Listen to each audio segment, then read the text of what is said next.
So, ladies and gentlemen, welcome. Okay, that just loaded up as a big black screen. There we go. Let me just turn this on. So, I always do a mistake. And also, we can also stop this music now. And I'm gonna put the game music. It's nice when you... Kind of cool. All right, ladies and gentlemen, welcome. Oh, by the way, let me just start this all over because that's horrible intro. Let's put that thing, the game overlay. Yes. Let's Are just you do, ready? I'm just gonna do it again for YouTube, boys. Awful. Okay, so ladies and gentlemen, welcome to another casted series of the Cavern Combat 3. This is the third place battle between Carey and Killerkatze. So this is actually they fighting for money here. So the third place will actually win the prize. I think that's 15% of the prize pool, and we are in $250 so far. We just had a nice donation from Sparky Forever. Thanks for the $30 donation. So yeah, we have. So also we have casting with me. We have Big Mompa here, the Dynasty Pussy. How's it going, Mompa? Doing great, and thank you for having me on this wonderful matchup. Very interesting off the bat. We see Killerkatze opening with a trading post.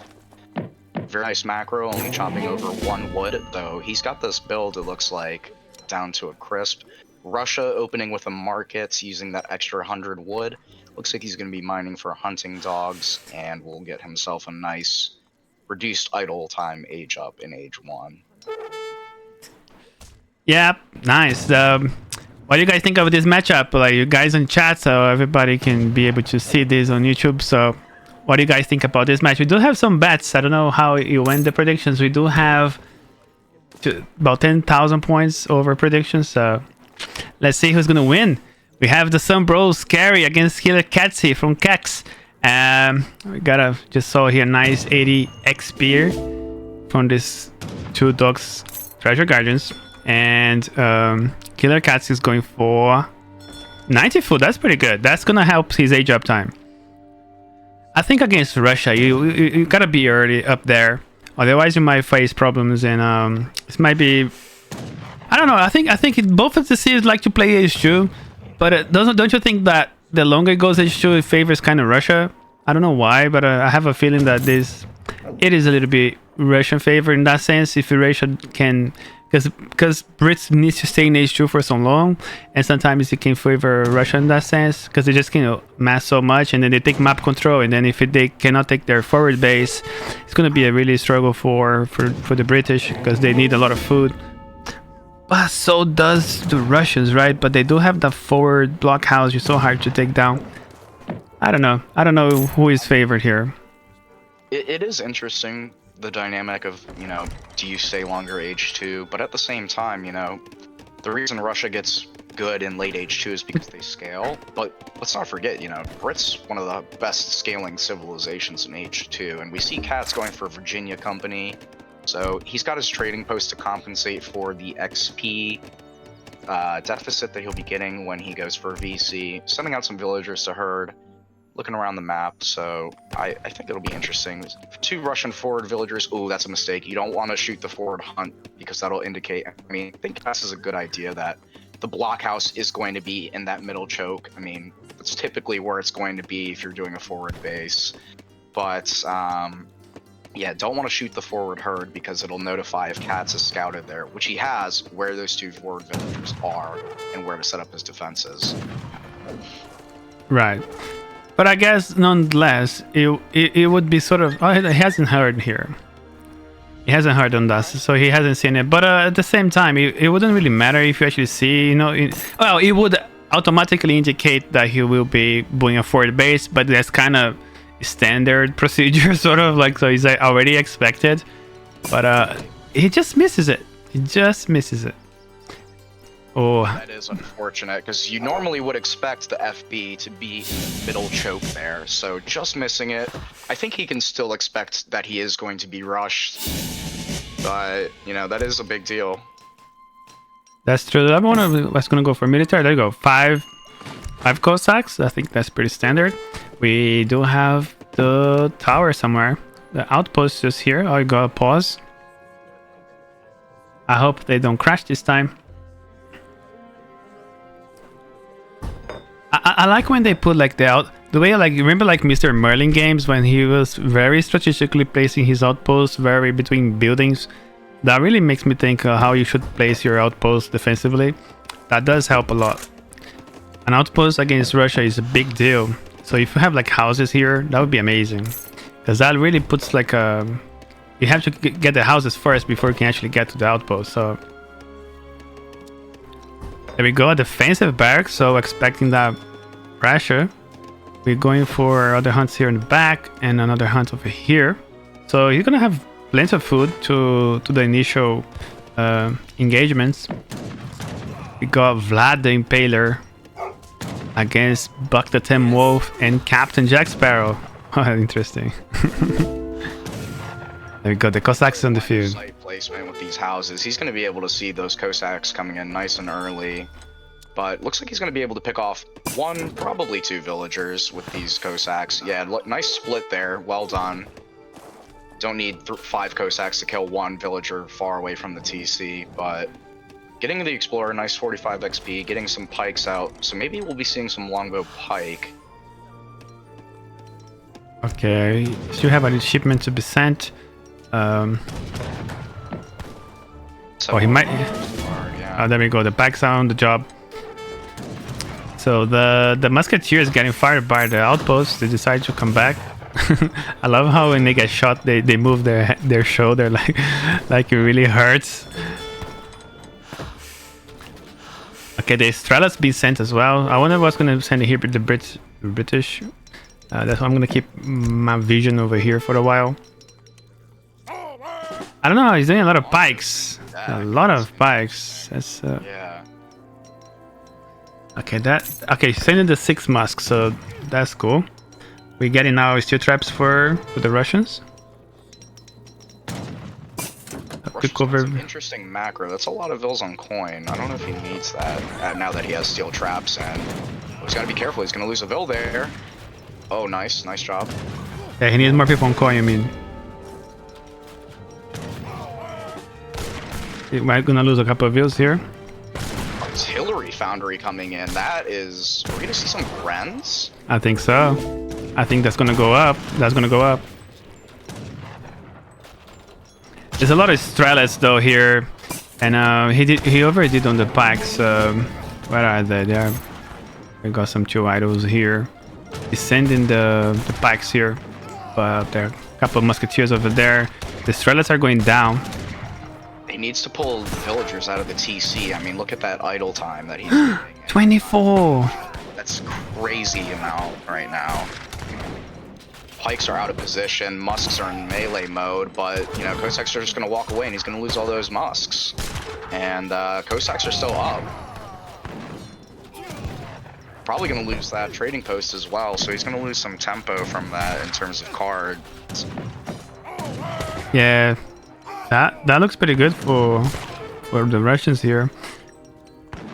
But it's not over yet. But we just gotta fix the idling. There we go. We finally realized that gave a lot. Yeah, that's a lot of timing. Like sometimes you do it in Age 1, where you try not to idle like for 1 second. Imagine when you have 10 seconds, where you have 24 villagers doing absolutely nothing. It's a really big hit on your economy, and it's really hard to come back sometimes because until your villagers start gathering again. There we go. You see how the food is coming in, but then nothing else going on for him right now, and he does need the coin. Yeah, that herd's walking away too, and looks like he's going to try and melee this down, but the Ruskets are coming in with more Strelets in the background. Russia's doing a nice job here, you know, taking down 2 villagers, 3 villagers now in total in Age 1, 4 villagers, taking down the trading post, buying a ton of idle time. That's 5 villagers. Oh boy. Only 1 Grenadier comes out, and that just dies instantly, gets 1 kill. So really good trades for Russia and just value. More idle time again, 21 villagers idle, sitting on his herds. There's 2 herds there that he needs access to, and I don't know if I like this Grenadier play, to be honest. Like, The problem is that he couldn't make any grenadier. That's the only thing. That's he had so much idling time, and there was nobody on coins because he was I think his mindset was, I'm gonna put everybody on food, and then once I get the 700 coin, I'm gonna be able to do those batches. But isn't that just too late for him? And Russia is chilling. Like, it's on 29 villages now. And he's gonna see those villagers, and there's Cossacks down there. Pike's going into cover mode, but oh man, that's unfortunate.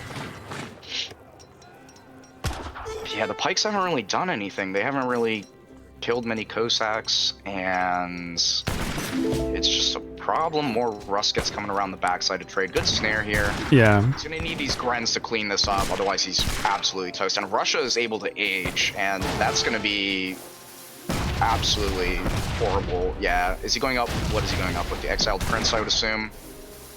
Yep. Yeah, so he's gonna get 2 Falconets coming in. He's done a lot of damage. He's killed 5 villagers. He's gotten a ton of idle time. He has more vills than Brits right now. Brits' economy is definitely in the tank in terms of where they should be at 10 minutes. Right. Only 5 musketeers defending and just barely getting any houses out. Yeah, the fact that we idle so much, we had so many people on food, and we had no coin, and we were just waiting for that 700 coin to actually make units. That was a miss macro there, and that's gonna cost him. That's gonna be really painful to, as you see that Russia he did so much damage that he just knew that he just had to age. But I think that's a waste of units right now. At this point, you're already done your job. You just gotta wait for the big push. It's going to be really hard to deal with the Falcons here. Yeah, and the other thing too is sending 700 coin to make Grenadiers. I mean, Katz is going to be stuck in age 2. There's no way to get 700 coin and push into age 3. And look at this macro, 26 villagers on food. Did he... Where's he getting all this wood? Did he send 600 wood? I think he just did. Yeah, he did. But I don't know why he's going for all this food like that. I don't know. What's his idea, his game plan? I think he's struggling. He's definitely struggling in the... It's probably first game warm-up. I don't know. Sometimes when I play my first game, I always do weird stuff until I get situated. It could be one of those things. It's very common when playing Age of Empires, you know. It's got a nice mass of Grens, though, but when these Falconets come in, it's going to be a problem, and... Oh, here come the Falconets over at the blockhouse, and those Cossacks just running the army around, getting a nice shot off. And does he have his veterancy Texan in for Russia? Let's switch into Russia's view. Not yet. Okay. He sent 19 Strelets. He just can do so much damage from here. Yeah, and the other thing too is now that Katz has built the artillery foundry, he knows that there's not going to be any cavalry coming in, so he can just do whatever he pleases. And oh, he's sending a fort now, really going to choke him off in the map. I don't know if I like this. I think I'd rather go for some more tempo and like 19 Strelets to be able to deal with the Grenadiers and any musketeers. But yeah, once this outpost goes down, he's going to have no protection in his TC, and going into wide formation. Oh, he might lose a lot here. No, what are you doing? Why are you backing up? Just stay in the fight. There you go. The Grenadiers are doing a good job. Yeah, he needs to kite those with those Falconets. He needs to pull them behind the tree line. Yes. And prioritize getting the Grenadiers down. Cossacks gonna do great against the Grens. Losing both Falks, but I mean, Katz lost his entire army. And forward is coming in, but why is it going there? It's not gonna be able to be placed down. Just focus the Grens and it's GG. And 3,000 score ahead, 2 trading posts for Russia. Eco's looking really nice. Yeah. Cossacks are coming in, double pumping Ruskets. I mean, another shipment now because he kills so many units now. Yeah, it's... those Grenadiers give a lot of XP. They're quite beefy. It doesn't 18 XP to build them. I guess I don't know how much they give when they die. If you hover over the icon, it'll tell you the build and kill XP. The build and kill 18. Minutemen coming out, but I mean, I don't know what's gonna happen here. What's the follow-up? Hanover allies. I really don't like this card. I see a lot of British players using this, but I really don't think it's that good, to be honest. Minutemen saved the day here. We do have 41 villagers against the 41 villages of Russia in age above. Now you're gonna see this fort. Oh god. And he's going for it. Yeah, that's not what you want to be doing here. Minuteman's gonna go down with the next fort here. There we go. The fort hit. We also have a lot of Cossacks here now actually being able to deal with the pikes. We're gonna run out of food. We do have this hunt over here in the back still, but being overwhelmed. The Hanover allies coming in. Managed to kill some of the Cossacks. You're going to blockhouse here. Ugh. Completely corner him and just choke him off of the map, enjoying all of the food and mines. And Brit is going to be starved and is going to have next to no follow-up. He has no other military cards, no longbows in deck. Already sent 700 wood and 700 coin. Now he's got, you know, oh, here come the Cav Archers to deal with those Totenkopf Hussars. And I mean, 1,000 wood, 1,000 coin. He's chilling. He's actually playing into economy here. Like he's gonna do those resources. I wonder if he's gonna do maybe like some more Falcons or upgrade his units because he hasn't done it so far. And he sent the resources forward. Oh, that's a blunder. Yeah, that is. The villagers are here. Like that blockhouse is so safe. Yeah. Like, True. No matter what he brings up there, he's safe. Oh, that's gonna be a juicy raid though. Those Totenkopf Hussars attack, I think, 1 rate of fire. No. 27. Yeah. He's not even bothering to move. He's not even bothering to move this. Oh, that's huge. That's pretty good. And if he gets those 4 as well, I don't know. Brits might come back into this. Is it even possible? Oh my god.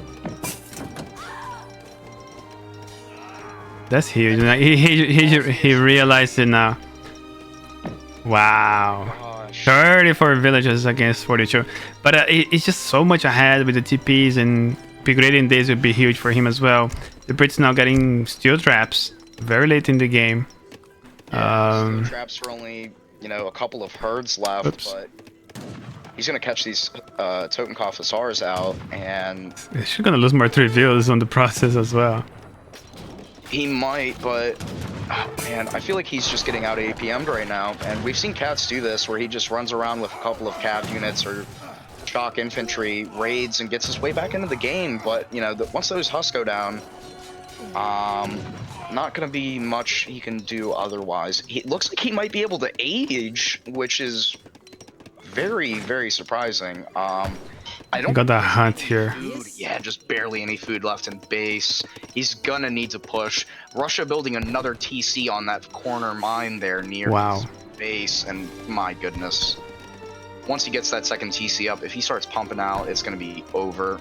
Mohawk Statesman, what's that? You get a native Huron scout, the one that you kind of start with for the French, and then you get 6, I think it's 6 tomahawks. It's a decent age up for sure. I think it's the right option here. But man, these vills, yeah, he's just gonna sit on that hunt and be totally fine. He could honestly just take this with all those Cav Archers and just delete all those units there. Yeah, we're definitely gonna do it. The Cossacks are veteran Cossacks, and let's see what else. And he's aging up, losing units. That doesn't look very good. He also missed a batch of Musketeers and Grenadiers when he had the res to make a full batch, but man, look at all these idle villagers there for Brit. All at the barracks and artillery foundry, not good. 21 idle villagers. Put them on wood. But he has a lot of wood. Pushing for more angles. Like he could be going in with those ruskets and just, you know, shooting villagers. And looks like we're gonna get a Vil pull here for the GG most likely. Yeah. There we go. Yeah, the choke was good. I mean, Russia is particularly good at doing this and starving you of resources into the map with the early pressure, with the big mass. I think Russia does a little bit like Mexico also does nowadays, in the sense of sending those many insurgents where you have 10 Estrellas to send that early. 13 actually, sorry. 13 Estrellas. And then into the 5 Cossacks and then just aging up. He didn't even send the 700 coins, so he managed to just age up on the back of that, and Very well done. That was a clinic by Russia there. That's how you beat Brits. You just starve them and force them to push out, raid here and there, poke, trade with better cost-efficient units, and, you know, just really well played. Some questionable decisions by Katz there in terms of his build order. I don't know if going for the starting trading post was a good idea. VC didn't really pay off. He didn't get many manor houses out onto the map, and that ultimately cost him the game. I think the biggest thing, let's look at the idle villager time chart. That's where I think he really blundered. You see here, like, Russia put a stop into whatever he was doing. So Yeah. it just forces you not to go for. That's the thing with Virginia Company against Russia might be not the best thing. Oh my. Yeah, that was the GG right there. I mean, he didn't even need to go idle there. He had food under his base, nice and safe. Yeah, The too Russian early base as was well. outside of TC fire. Yeah, it's 7 minutes. I mean, 27 villagers. That's basically his entire eco for an extended period of time. And Another minute here yeah, or more. Yeah, a minute. Yeah, literally got 3 minutes where he had 30 less villagers. yeah. So next is Brit, Carey, me, Inca. Okay, thank you. Alright, let's update the score. So got the Russians from Carey taking the first win here. The right side. Wrong. Left side. Okay, so Colorado. Carey takes the first win. Oh, also, now we're gonna have Inca.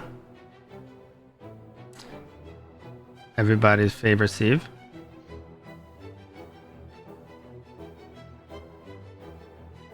And some more Brits. Mike. Brits versus Inca.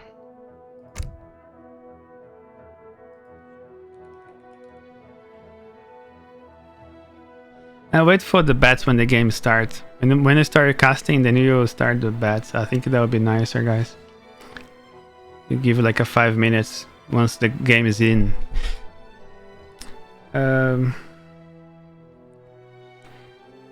Yeah, the Hanover. To be honest with you, I'm not a big fan, but they did an amazing job killing so many villagers. It's just if he hadn't idled so much into that game, that was a window for him. Absolutely. I mean, he got the most value out of those units. I still think that had he gone regular Hussars, that would have probably gotten him some more value in the long run, because then you can continuously produce Hussars. But yeah, I mean, not a bad play with those units. I was surprised how many villagers he actually just destroyed there. So well played on that raid. And you know, whenever you play against Katz, you got to be careful for those raids, because he's definitely a big raider, and his APM is pretty solid too.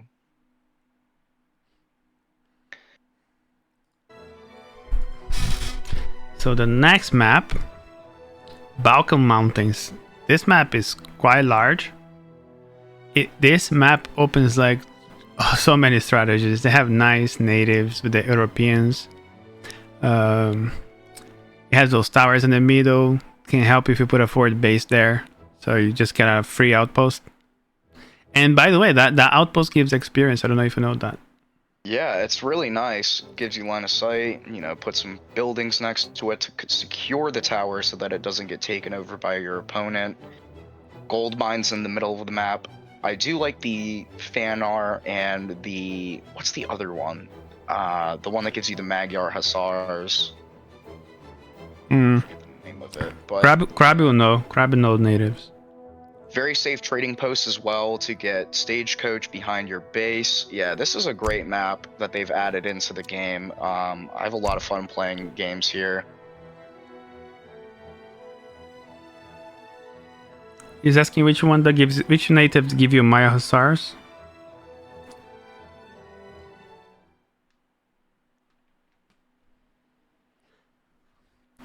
into Balkan Mountains. There is one that gives you Maiar Hussars.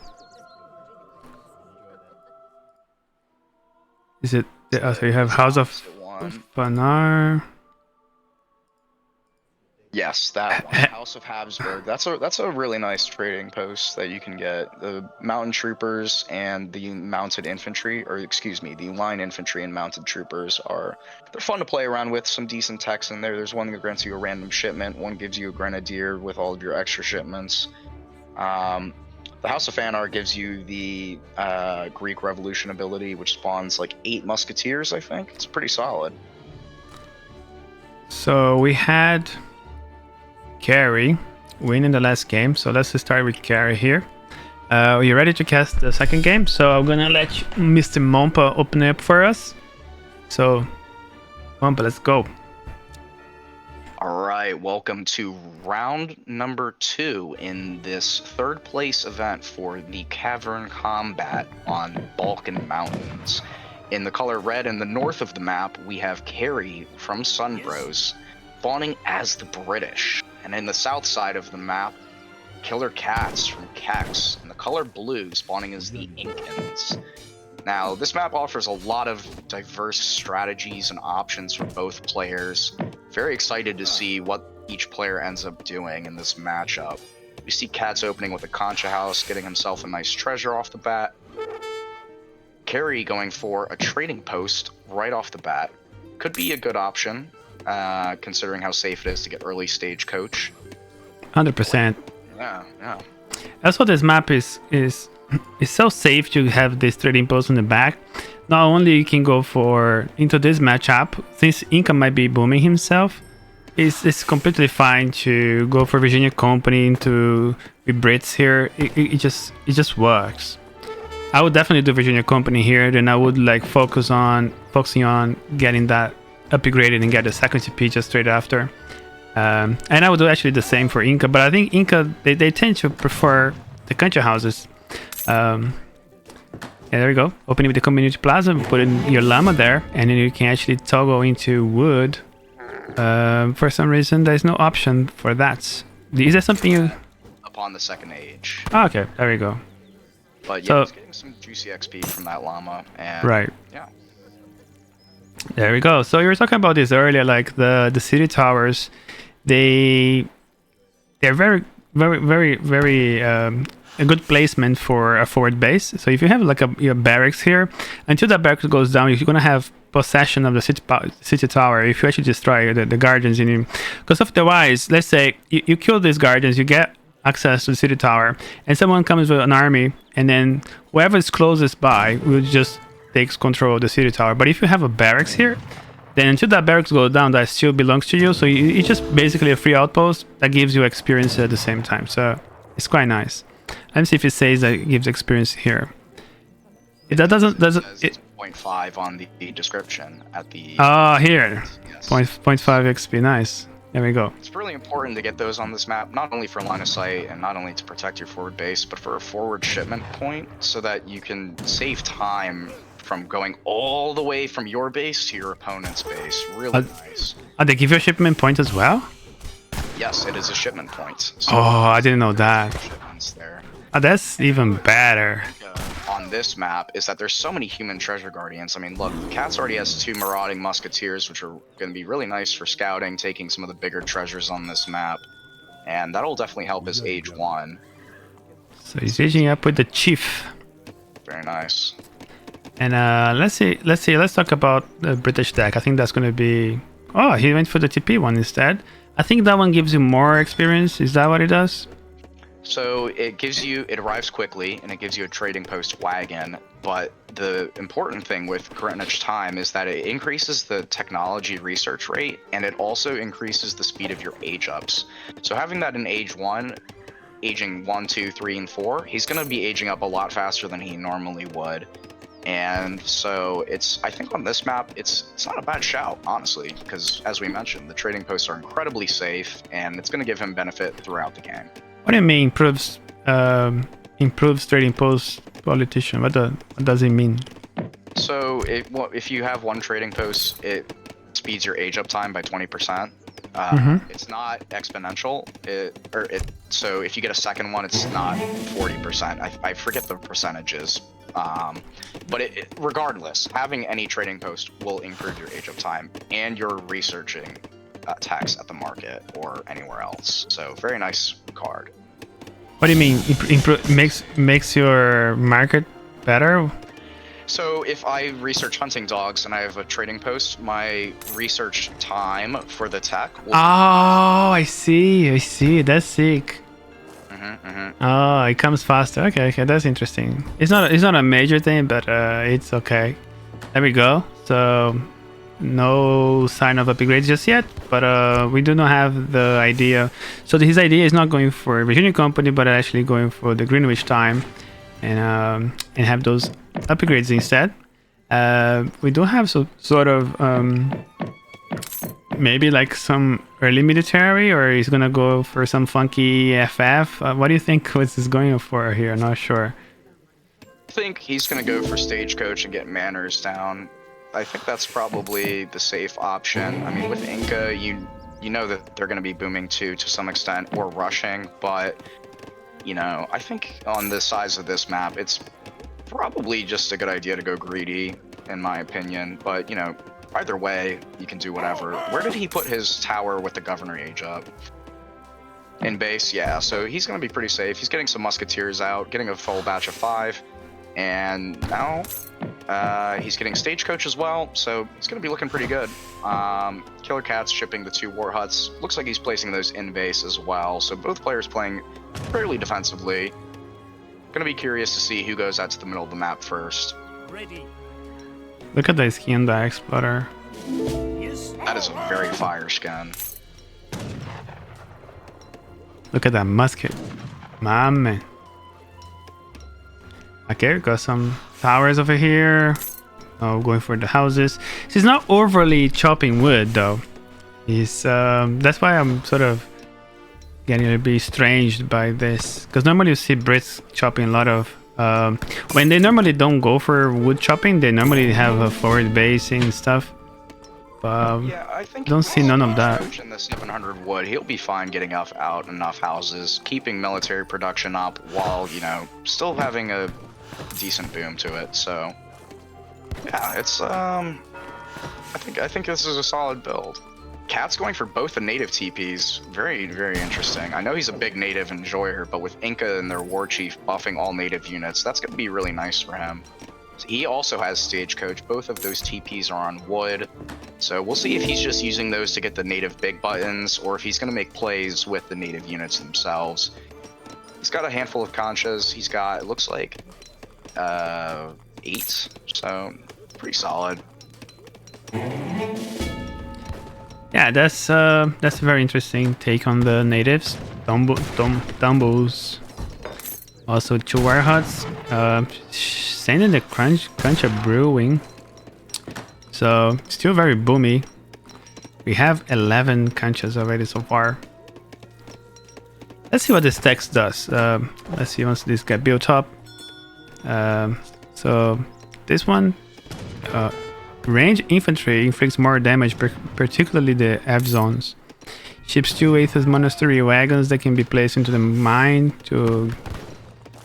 So those the Ethiopian churches on the mines, and also buildings and ships have more hit points. Docks, and this is a dock one. So basically, this is the same for every map. So it doesn't. If you don't have water, you're probably not gonna send this one. And this one spawns more sacred band infantry. The longer you wait, improves villagers' combat for a shorter period of time. Sacred band infantry. You get some F zones, right? No, they're musketeers, and they're pretty solid, honestly. They can help in a pinch if you're getting pushed. The other one, the other native trading post, basically you get both of these trading posts to get the big button abilities, and they're quite powerful. House of Fanar is more for water maps, as we saw with some of the techs. And we see Carey out here pushing out. I like that. That's a great manor house placement. That'll secure that city exactly for him, and very nicely done. Give him some line of sight. Get a villager up there. Secure some of the map. Yeah, that's what we were talking about. He got now. Yeah. Now he got the tower, city tower. Let's just jump into his visibility. Now you can see that he has a shipment point. And also this tower does 30 damage as just like a single normal outpost. But if he moves away from this place and someone else comes over, he's not going to be able to take... He's going to be receiving damage and he's not going to take control until that manor goes down. So that's why we're talking about having a nice building over there always help. And also getting the experience from this as well. Yeah, I think he's going to have another house over here. Inca, on the other hand, we have the maximum number of canchas and he's going for another Tombo XP there. They give you like, some experience, don't they? I don't think so, actually. But we do see Brits aging up, so... Nice little semi-fast fortress, aged up with the town center. He's going to place that wagon pretty close to his original base, but securing all the towers, he's going to get a nice little amount of line of sight, secure some of the coin mines around the map, and the middle section where those juicy gold mines are going to be. So I'm liking this build here from the Brits. He's got stagecoach, he's got, you know, a good amount of villagers, not a full TC, or not, excuse me, not a full manor boom, but going wow, that's great. The greed on this man, he's stacking a lot of wood too. He can just go ahead and plop down all of those manors and get a very nice villager count.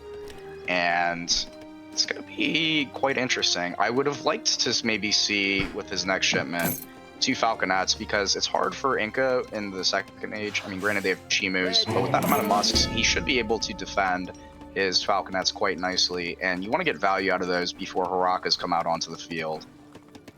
I wonder if he needs to maybe change the there you go. I think you're gonna finish now his houses first, so that makes sense. Yeah, he's got the resources to plop down another several manors, and that's gonna be pushing out with bows. Pretty greedy. I mean, going for 3 TCs here. That's Brits, because you're 42 views already against 32, so Inca doing pretty good as well. I think you send the 5 views. You have the option to send 8 views, 2 town centers as well. But we went for tombos. I don't know what's the idea behind that. I don't know what's the purpose of that.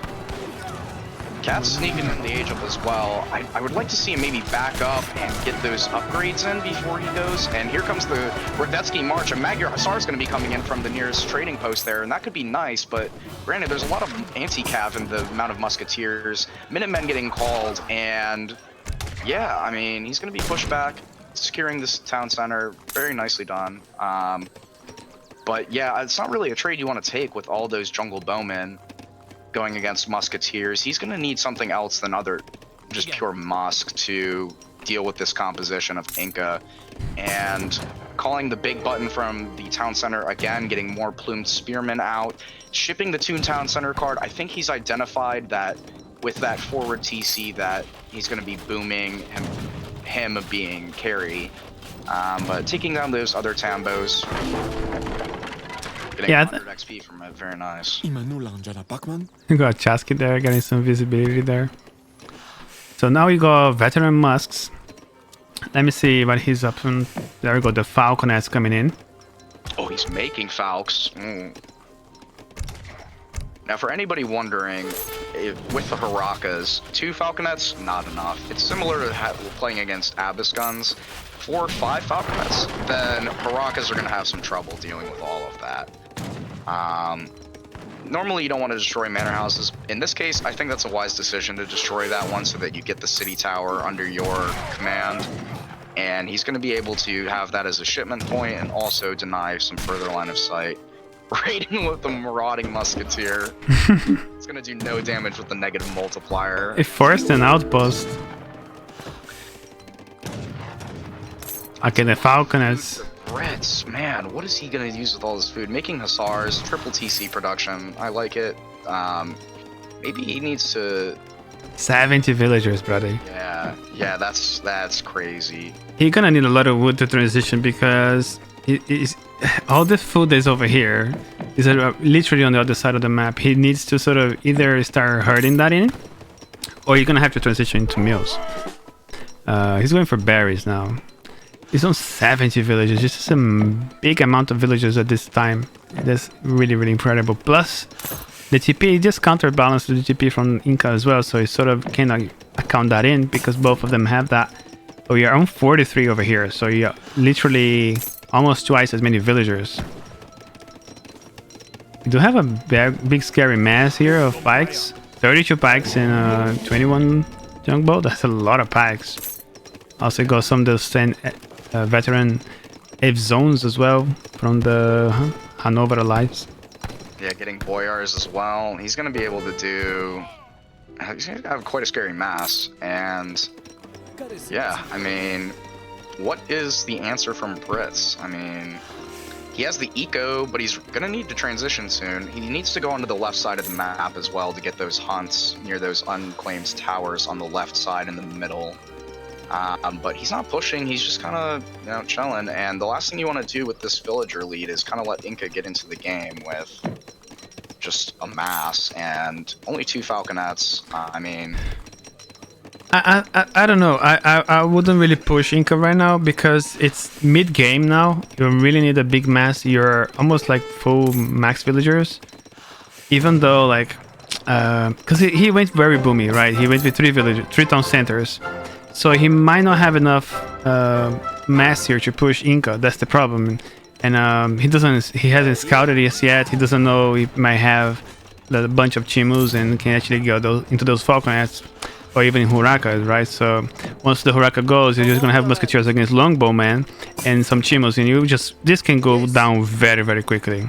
Yeah. His window to push passed, and now he's kind of in this flux where he needs to start transitioning to... Oh boy, but here comes a big push and a lot of pikes with Boyars, Fanar, ally, F-zones, and bows. That's gonna be scary to deal with. And of course the war chief buffing those natives as well. And this TC is gonna go down. For sure. We just have way too many pikes. So you're gonna get 2 shipments here. We could have sent 2 Falks. Could have some improvements for Cav, improvements or maybe like 9 Musk, whatever. Just stacking those shipments, I think that's a mistake. We can have maybe even a cavalry combat could be good. I think our transition into Hussars is just always good for Brits. Against Inca with all those pikes though, I'm not sure. I think guards would be a good upgrade for your musketeers. Boyar's going raiding. I like this. He's also got... Okay, he's fixing the idle situation. That's good, but... 2 shipments now. It's just gonna get absolutely deleted. Like, this fort is gonna be impossible to take down, and Inca's pretty much won the game from here, I think. There's not much Brits can do. Yeah, it's there.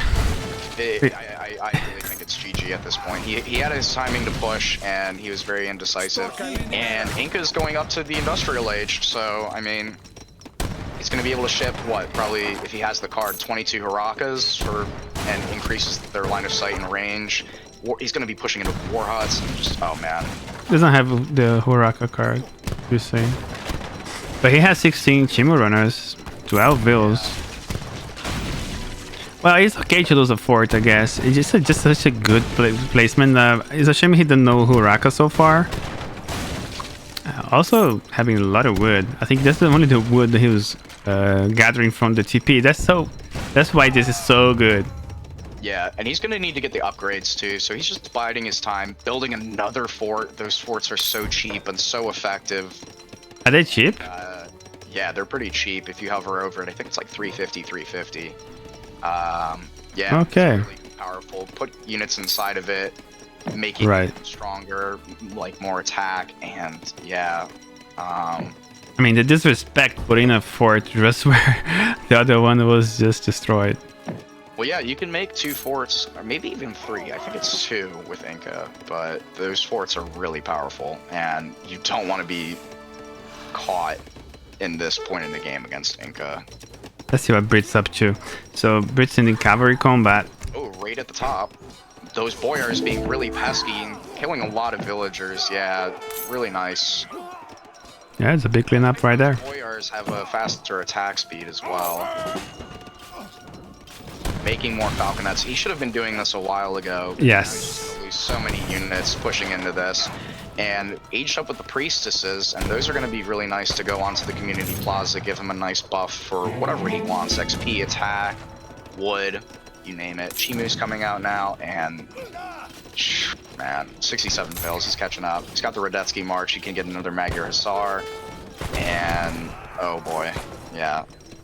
Two ships available. It's... Plenty of barracks. A little too early on that big button for the charge of the Chimus. He's not even getting on the Falconets, but oh man, that's a lot of units. That's a lot of units, and he's going to absolutely destroy this. it's so over. That's a lot of units right here. That's what I was saying. Like this, the amount of crossbows and the musketeers, there's nothing you can do. And the Chimuronas, they just managed to get in there. He's still in melee mode. Oops, sorry. He just needs to run. Just get out of there.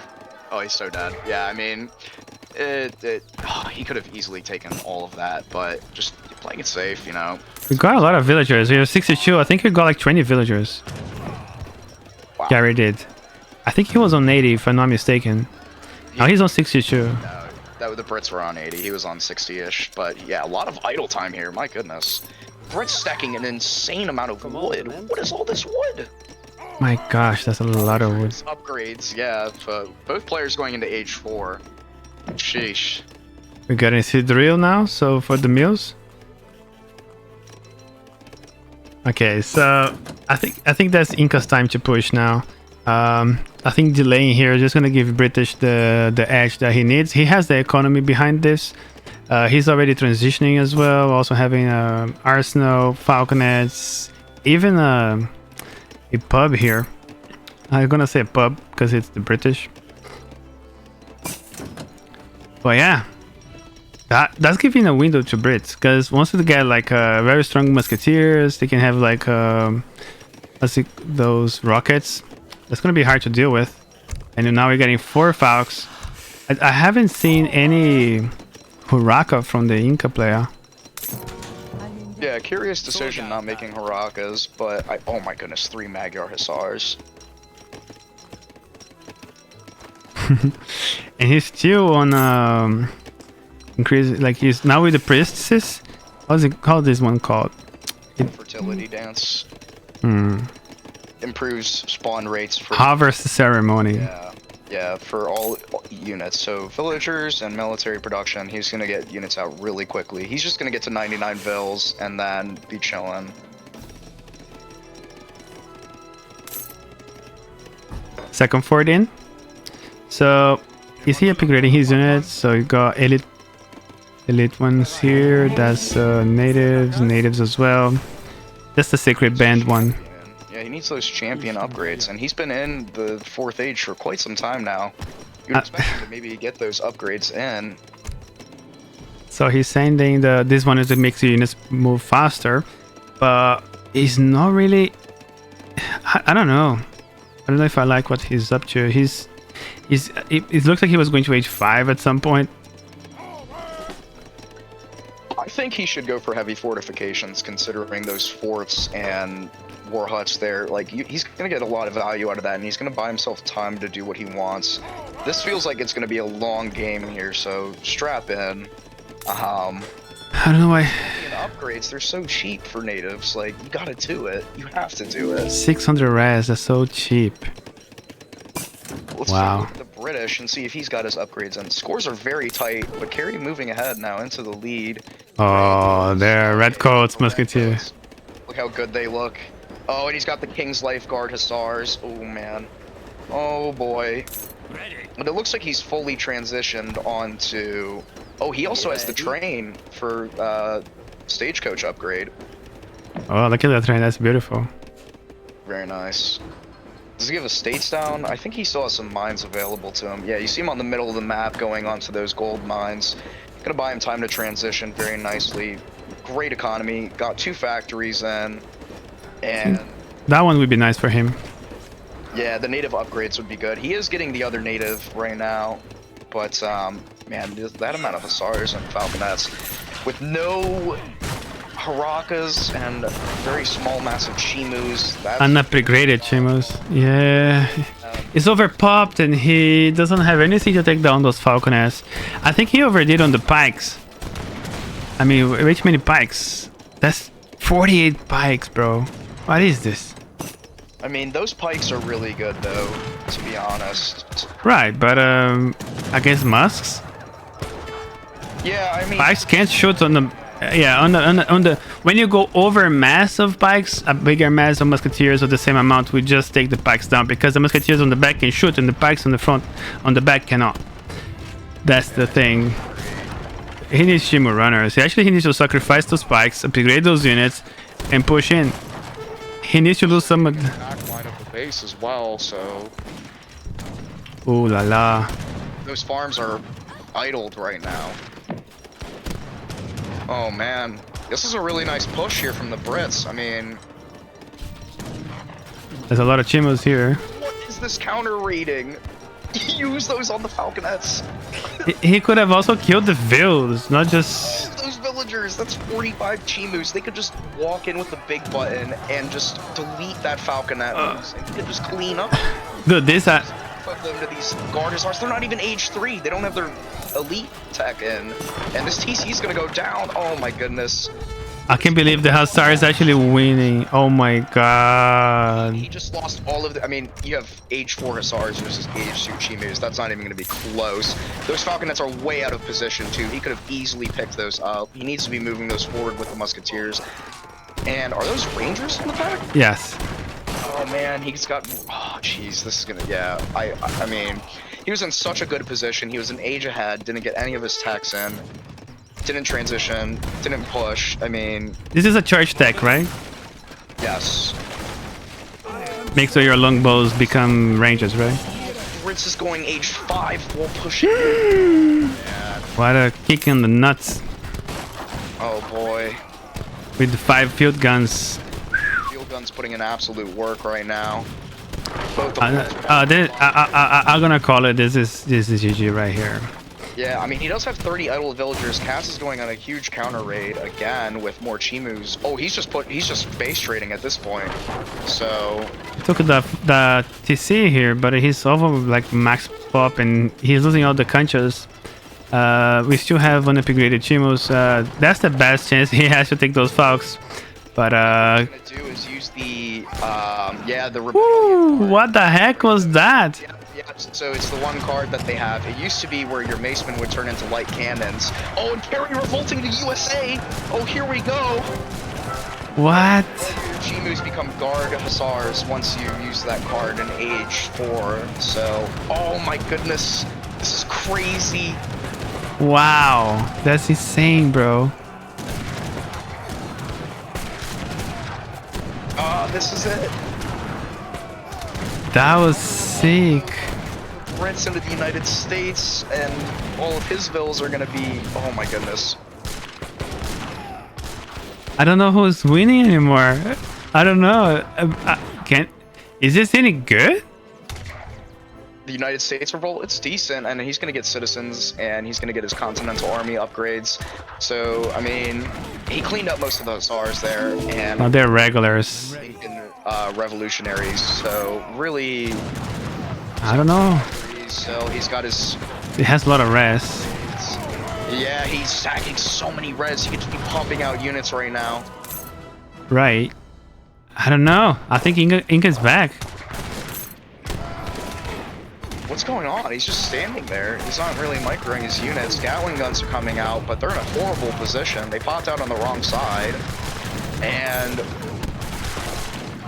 Oh, he crashed. That's unfortunate. Oh, that's so unfortunate. That was such a cool game. Wow. Let's go. We're back.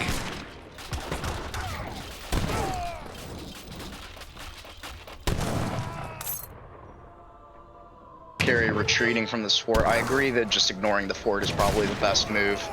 You've got a lot of tempo with these units. Just go in and do what you can with it. Looks like he's upgrading something at the war hut, training more jungle bowmen. Has one villager. He needs to be on the attack dance with his priests and llamas. And oh, that's a really nice cleanup there. He lost a lot of infrastructure though. Yeah, he did, but at this point it's all about tempo. When both civilizations revolt, you're really just gonna... Oh man, he's got Bosniaks coming out. He spent a lot of food getting Hussars and Dragoons out. I don't know what the Dragoons are gonna do at this point, but... True. Yeah, he's got 2 shipments available as well. Thousands of... Yeah, Gatling guns and I don't know. Has the Radetzky March available to him as well. And, Oh, Bosniaks. I mean, there are a lot of musketeers. Look at them go flying. Oh, the charge attacks. So funny to see.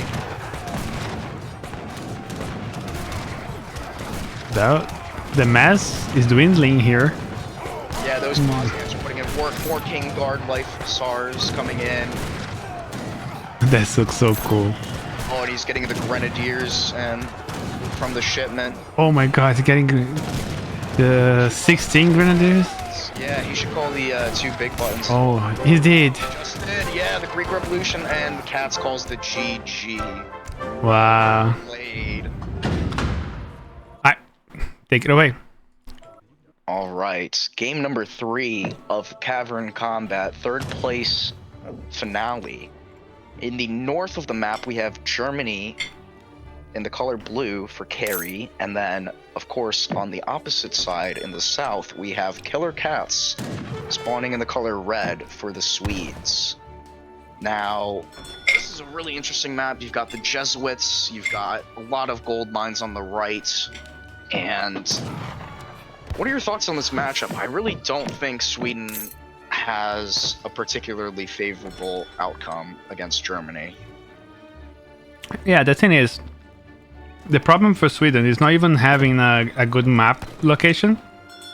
The problem is actually surviving, right? The push from Germany, and that's where Sweden can struggle. They don't do very well. They don't do very well against Dragoons, so maybe a semi-FF from Carey should just seal the deal, or even some H2 gameplay. Maybe can get some crossbows, and that's where things can get finicky, you know. I think if you play H2 Germany, you just have to have a better, more APM, and you have to sort of adapt to the game. See, Sweden has just a very established way of torping into the map, and you definitely don't want them to spread over here and take map control over here. Because once, like, if Sweden does get established into this map, then I think it favors Sweden. But I think Germany just has all the tools it needs to sort of not allow Sweden to get into that point. But you never know. Sometimes, like, going to Germany like to go to an FF and giving a little bit of mass of Karolians, then Sweden can age up in the back of that.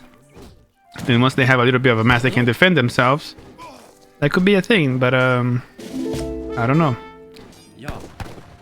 I think one of the things in this matchup is that Sweden doesn't really have a good answer except for the charge ability against war wagons. Like, mass war wagons, I just don't... It's just really difficult to deal with. And then skirmishers and just the classic 3-piece composition, right?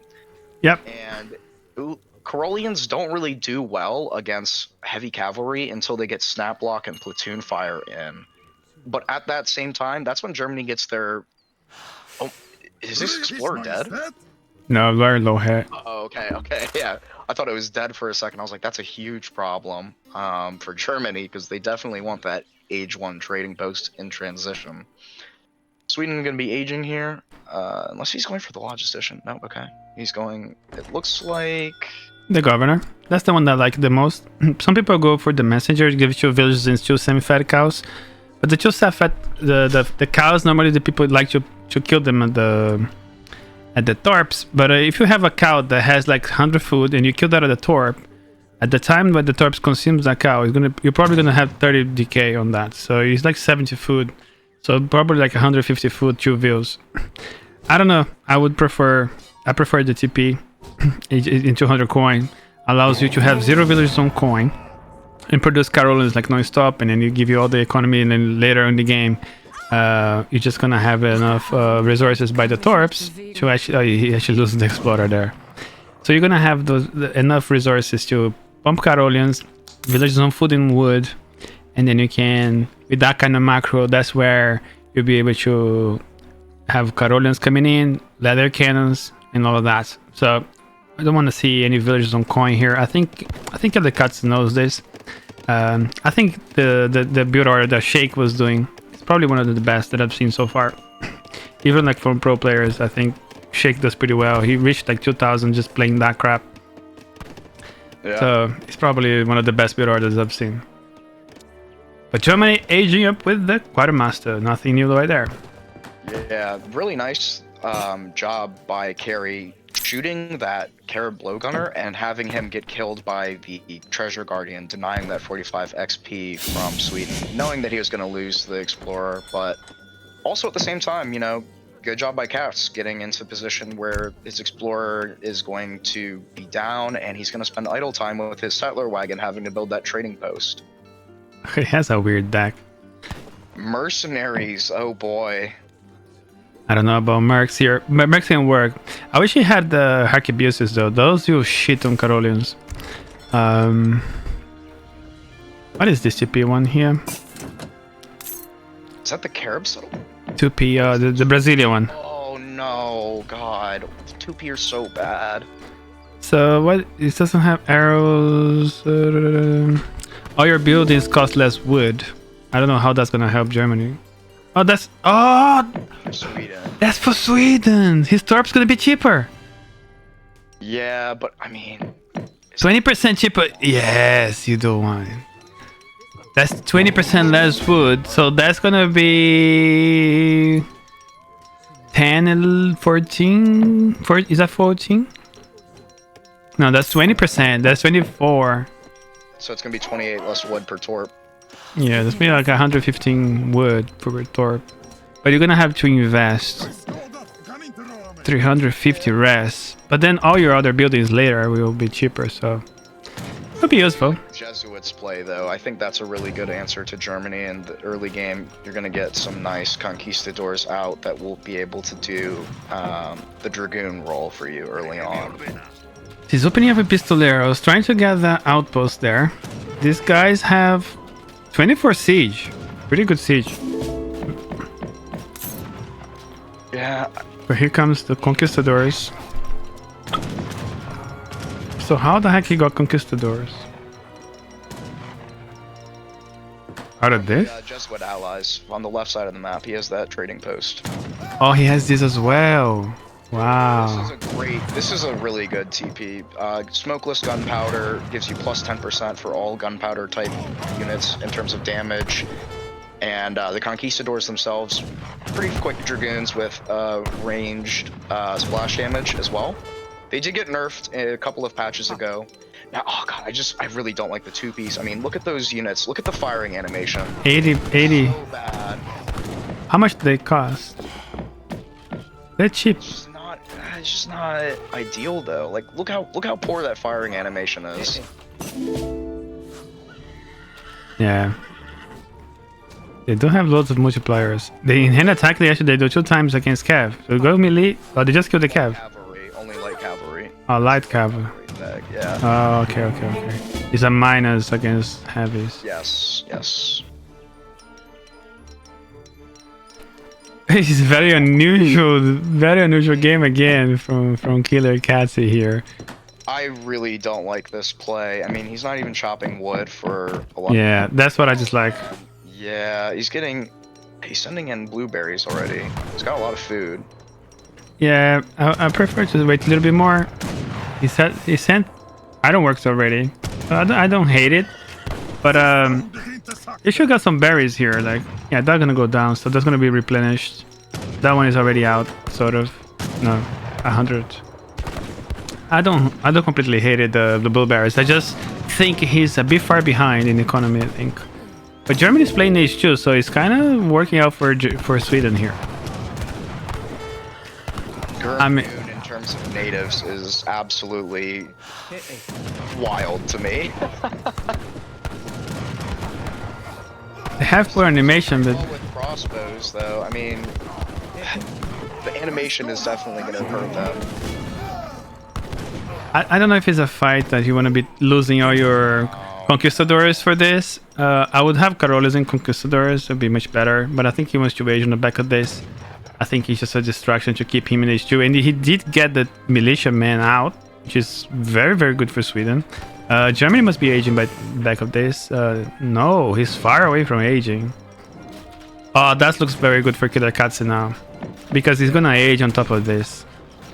We have 16 villagers on coin, just making this pistolero guys. I don't like this. I don't like those either. They're really not good units. So both players playing unconventionally in terms of compositions. The German mercenary strat is very popular at the moment, but I just don't think that you want to use these outlaws as your main backbone. Right, maybe for the first batch and that's it. I just don't even like people opening with the what do you call this thing again? The tavern. The tavern, yeah.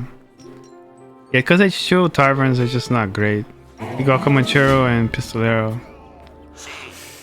Comanchero is okay. Some 2B raids going on that coin mine to the right. How well do they do against villagers?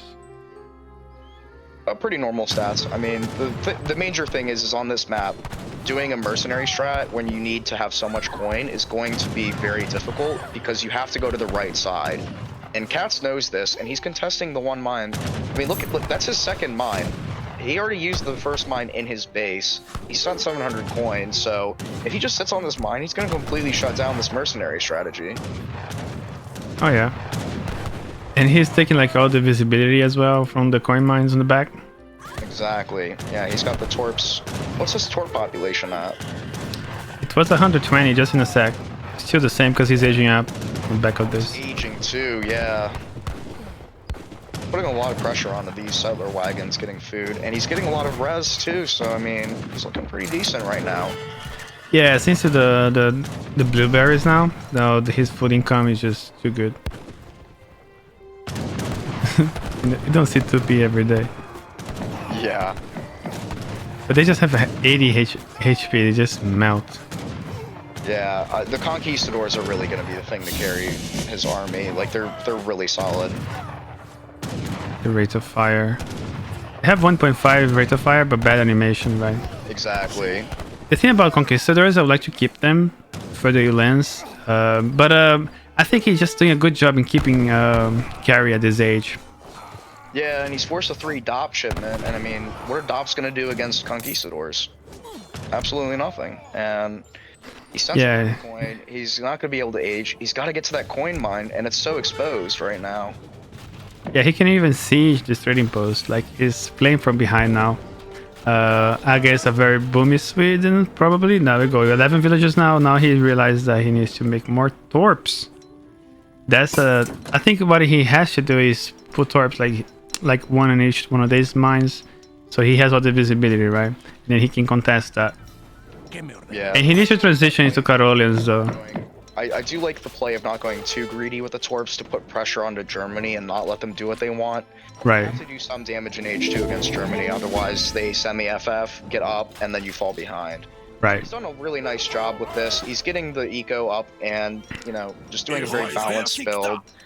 Falconet's going to be able to do quite nicely, and yeah, these goons are just going to deny all of these. Yeah, those DOPs are just going to die if they keep sieging. Yeah, the Conquistador was a great as well against Germany. Like he's just gonna be able to counter all the cav, and that's exactly what lacks for Sweden. So very good. I just would like to see a little bit maybe some back to Carolians now. I think that's time. We are finally making some from somewhere. Is he shipping 9? Yeah, he's shipping 9 Carolians. He needs a Rax to get the veterancy tech. Yeah, all he has to do is contest the coin mine and then he wins the game. Because that's all the Carey is up to. Aging up on the back of that. Exile Prince. But he can't really stop these 2 Falconets at this time. Yeah, this is a really good push here. The timing is just right. And he's going to need to do damage to this TC and even the houses. Because I think he sent Palatine settlements, which would increase his villager house population by 20 to 30 pop. So destroying one house is a big deal when you send Palatine settlements. Yeah, and his torps are spread out, so this is actually not hurting Sweden at all. Exactly, yeah, really nice torp placement here. He got the age up, but he's gonna lose a lot of villagers. And now he can't send any shipments because he doesn't have a shipment point. So I think this is GG. I think so too. Let's look at Sweden's side of things. Getting more to P. God damn.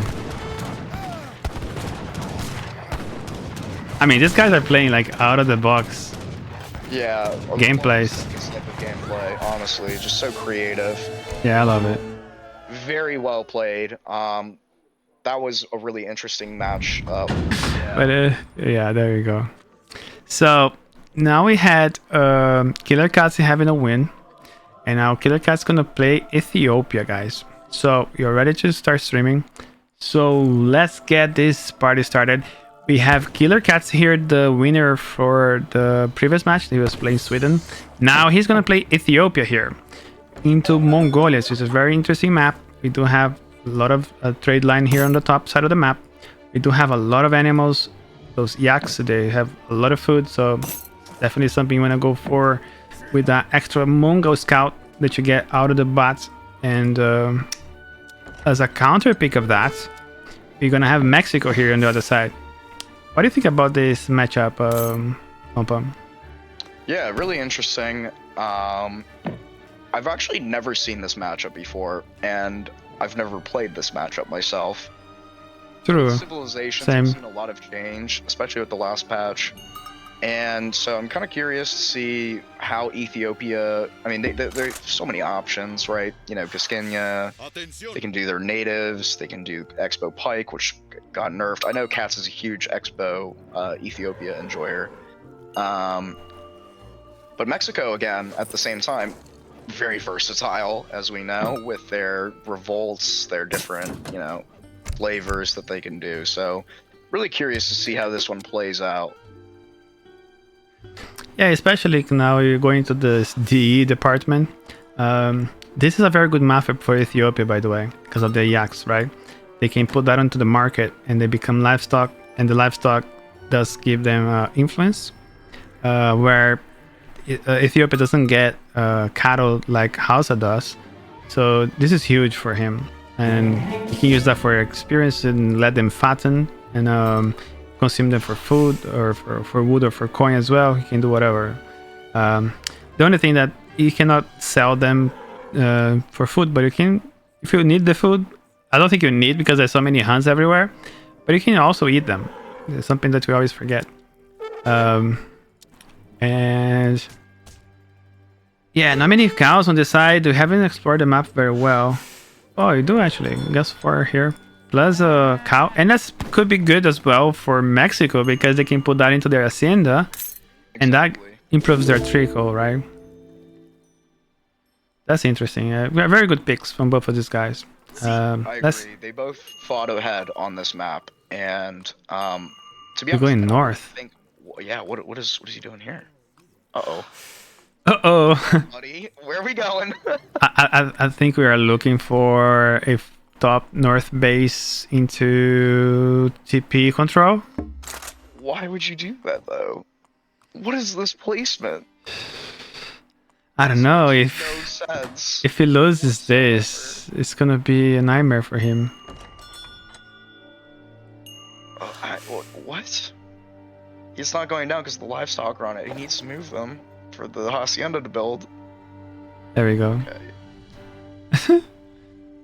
Now, I mean, this, I think, yeah, Baymay in the chat, I think he's called this one right. This could be an annexation play with Bob. Oh. The 4 TPs at the top, you've got 2 native posts there as well.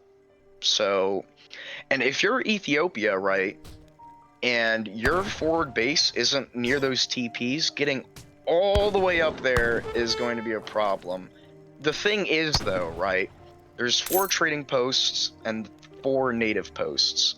You need 5 to get annexation. So that is going to be really tough to control 5 early on and get the total for the map control requirements. I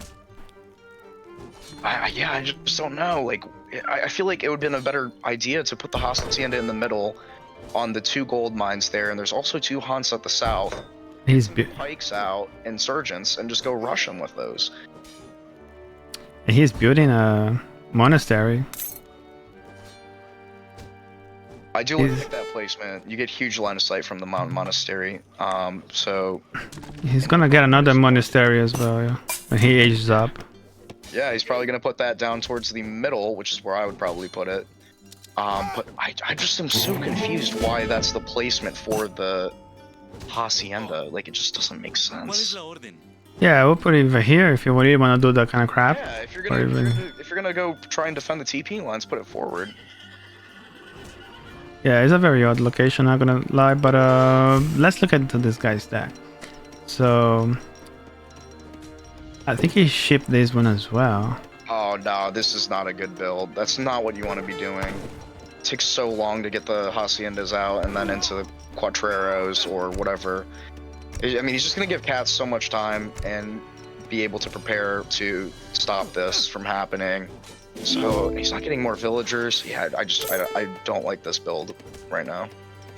I don't know what he's up to. He definitely wants to revolt. But what? I'm a bit confused, but Ethiopia has a forward base here where he has his another monastery up. You got a palace, war camp. There we go, our famous Baja, California.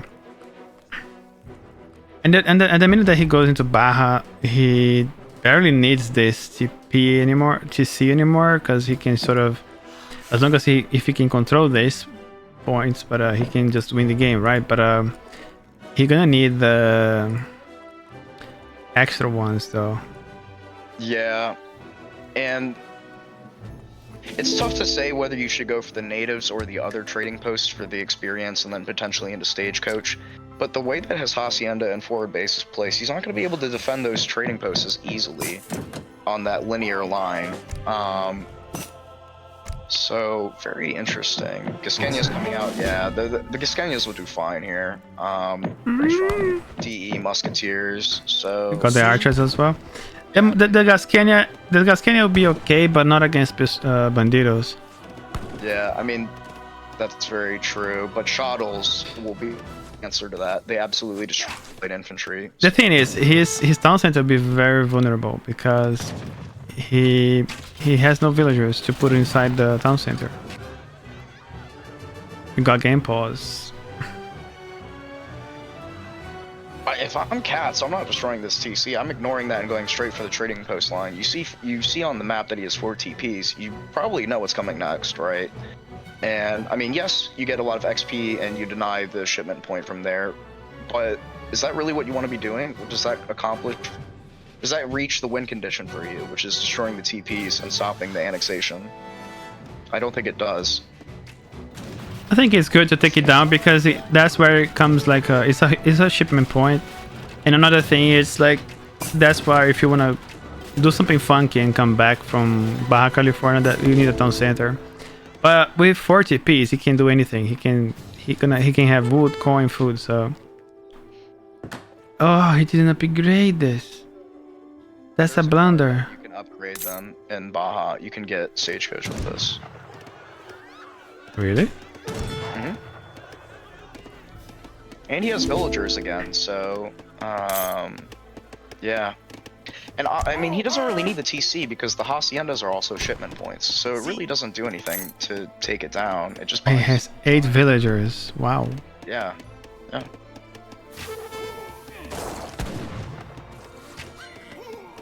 Yeah, the archers are just gonna. Yeah. He lost a lot of units there. And Ethiopia must be doing more cross. Oh, he's doing cav, which is good. But he has to deal with the filibusters first, right? Before I don't know. I think he has to be putting pressure into the military. Kill this first. Realize what Carey is doing. So he sent the card where you get 2 villagers with each hacienda, and now he's in the revolt with land grab. He's gonna boom off of that to get more villagers with more haciendas. I just don't think you combine these 2 builds together though. Like they don't really synergize. Like you don't really like the point of Baja is to get a lot of tempo to win the game very quickly. But it's 8 minutes 50, and he's giving so much time to Cats to do things. He doesn't really have a significant mass of units either. And look, all these shuttles are going to come out, and with that mass of Gaskenia, crossbows, and shuttles, he's just going to absolutely eviscerate this army, and then he's going to have nothing left.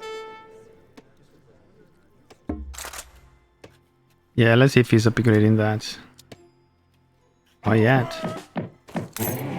There we go, it's coming now.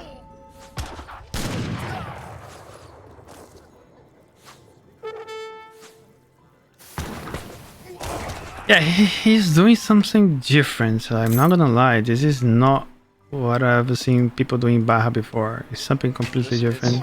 It's not. It's really just. It's combining. The two builds he's trying to do are conflicting, and he's stuck between two minds of booming and, you know, getting tempo. Oh, they're putting them in melee and losing everything. This looks over already. It's so over. It's so over. What is he gonna defend the TP line with? He just needs to destroy one and it's game. Even if he sends annexation, he's got so much stuff out there to destroy it. And what's that thing they're gonna make? Coin income. He doesn't have his port. Or the factory. I mean, he doesn't have anything to. He's shipping in more ascendas.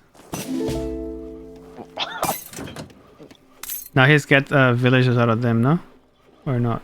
Just getting stagecoach. That should have been the first priority. I mean, normally you get a stagecoach before you reach Baja California. He can come back from this. No way. Losing another villager here. It's GG. It's so GG. He's not gonna be able to do what he wanted. Like if he wants to go for monopoly, he can't do that. He can't know any more resources. In Ethiopia, boom behind this. Like he played well. He's on 3 monasteries.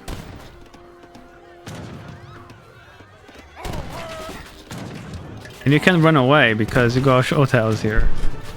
Those hills gonna go down. That's 4 villages. It's probably a shipment of his. And losing the town center on the back of that.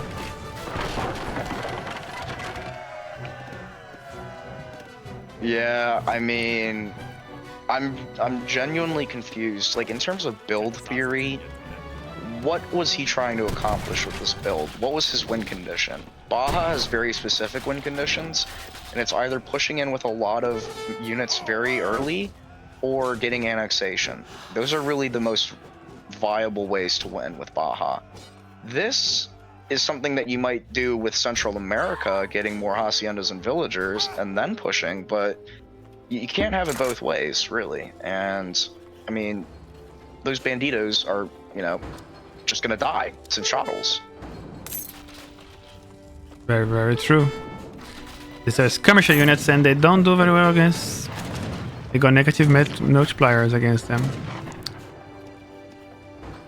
He's just gonna melt now. Yeah.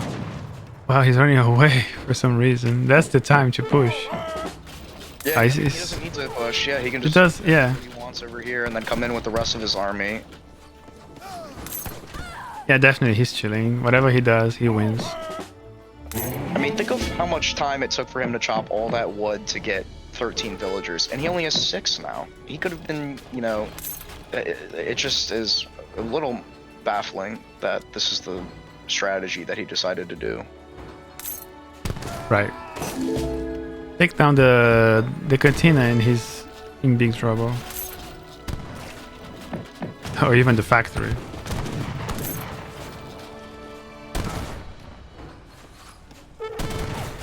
He just siege with the Gaskenia and chase with the... Those shuttles will just GG this right here. Just kill all the villagers, or all the banditos, and he's not going to be able to do a thing about it. He got some desperados, but are they skirmisher or not? Oh, they must. I don't know. They have the heavies. Pretty bad musketeers, though. Right. Filibusters are better, I think. Yeah, man, this is just... Yeah, that was not a good build order here, Carey. You don't want to go back California and then make villagers out of haciendas. It's just like not the way to go. I don't want to keep harping on it, but like, you're up 2-1 in the series. You have a decent pick on this map, and to do this is just a throw. It's just a throw, honestly. Yeah, Killerkatze is just enjoying this. Let's see. Now he's aging behind. Now he's just gonna make matters worse. With 2 Supermans on back of that. Sieging everything, taking loads of experience. Their hats look nice though. They do have nice hats, I've got to say.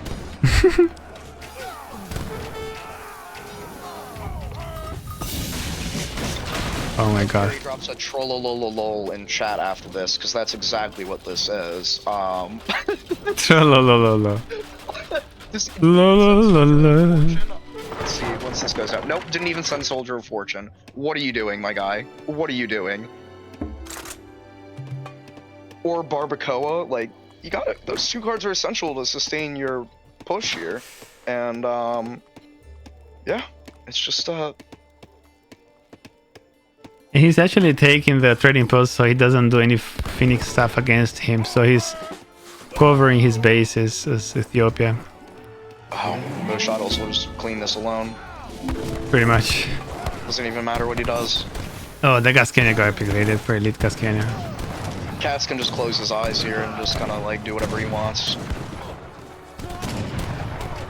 Ba-da-da-da-da, ba-da-da, ba-la-la. Yeah. I can't really pause it, so let's just get into it. So, ladies and gentlemen, welcome to another cassette series. So this is the 5th match between Carey and Killerkatze, so everything is squared out. It's a choo-choo, Carey versus Killerkatze. So we do have Carey now picking France, a counter pick to Killerkatze Mexico. So here we go, you see Mexico again being picked up into the series, and I wonder what they're gonna bring up to the stable this time. A little bit of idling, quickly fix that. Opening up with GP with France, you don't see that every day. That's not a very common thing to do. You also have the Cree settlement. You can actually get some extra Courier de Bois, the Cree Courier de Bois. Okay, so he has to chop for the house now, so he's not gonna have hunting dogs. Is it? I thought that you get TP on when you H2, no? Maybe I'm confused. There we go. So then probably that's the way they play, I guess. I think Mexico took it though. He did indeed. 90 food for Mexico. You always open. Okay, I thought you would. I thought you were gonna go market house. Then depending if you look for treasures, right? I don't know. Could be a. Maybe you're right. I don't play France, so you might be right.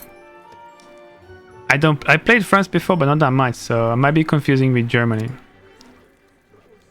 So he sees the 100 wood treasure, decides to ignore it, go for the explorer instead. Captain Picardy here against the King Tauro. So let's look into this guy's decks. So you got Furrier. Wonder if he's gonna send Furrier here. We got all the crates, the crossbow. So they got the mods installed from Dunamai. So you'll be able to bypass the bug you currently have that you cannot send 8 crossbowmen here. Got some upgrades. You got the Irish Brigadiers. So you can send 11 Irish Musketeers. We got also the 1 frigate only. Counter water. Oh, you got the 2 caravels as well. There we go. So prepared for some water counterplay. Also, Mexico might love this map for the water gameplay here. So I think also Carey is taking care of that in case he ages up with the Miko Akan. I think that's what it gives the boats, right? I think it is.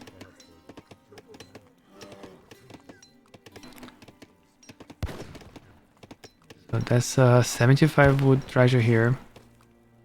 Decides to ignore the 100 wood and they both of them. Oh, he's gonna see it.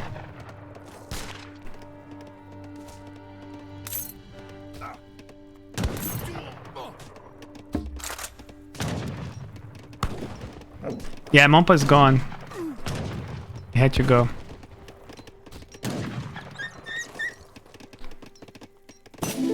So Carey taking 75 wood treasure. The King Tauro is going for the attack now. Oh, he's getting the trading post here, guys. For France, he's gonna get extra courier boys. Aging up with the quartermaster. Let's look into Mexico's deck here. So you got the church, we got that, which is the machetes, insurgents attack and movement speed improved. That's something I never seen before. So it gives 5% speed and 50% action damage. So that's the card there for every shipment, right? You get a fishing boat. So ships an additional fishing boat for each shipment you have sent so far in this game. So later in the game, that's going to be a very, very good card. And plus gives you a dock as well. So it's going for 700 coin, followed by cheapo tactics. We give 500 food, and destroyed builds actually grants food as well. So I think he intends to do a lot of sieging here. I don't know what's going to siege from France. I don't think it's going to be that much. But it gives you 500 food, so I don't know what it's going to do with that food though. Here goes the coin. He's going for an H3 gameplay in Mexico. We've seen this before in this tournament. I think he's just gathering that 300 coin and he's going to put those villagers on to gather those crates. And then when the 500 food arrives, you're going to have the H3 age up. That's very interesting kind of build. So you're basically shipping 500 coin instead of shipping 700 wood. It's like a cheaper resource. But in the future, if you start sieging stuff, then you start paying off, right? Then it gives you extra food.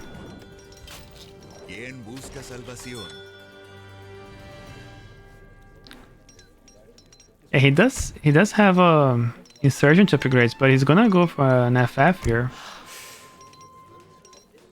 So he's aging up with the San Luis Potosi. I don't know what that it does. Oh, he's gonna lose that cow. That's very good for Mexico.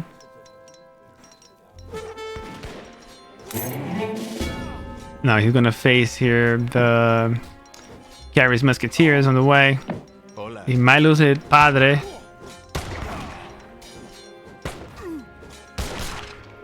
You definitely have to go for the Padre, I think. Because then if you lose your Explorer, the Padre can always heal him back. So it's just better to just get the Padre. More Musketeers on back line. Let's just go quickly to France, because France actually is making courier de boys on 25 villagers. Shipping now 700 wood, followed the 4 courier, preceded by the 4 courier de boys. He loses the Padre though. He can be rescued later on. No biggies. Okay, his house popped, and he's sending insurgents. 10 insurgents here. He's gonna be able to clean this up. Plus, he already has 10. Okay, maybe that was a mistake of mine. He was queuing a single insurgent. And he needs house. He's capped here big time. I also managed to put a trading post there that I've missed out in the beginning. Musketeers looking to raid here. Nothing to be found. There we go. Now he's gonna see the age up. And I think Carey has to age up here following this up.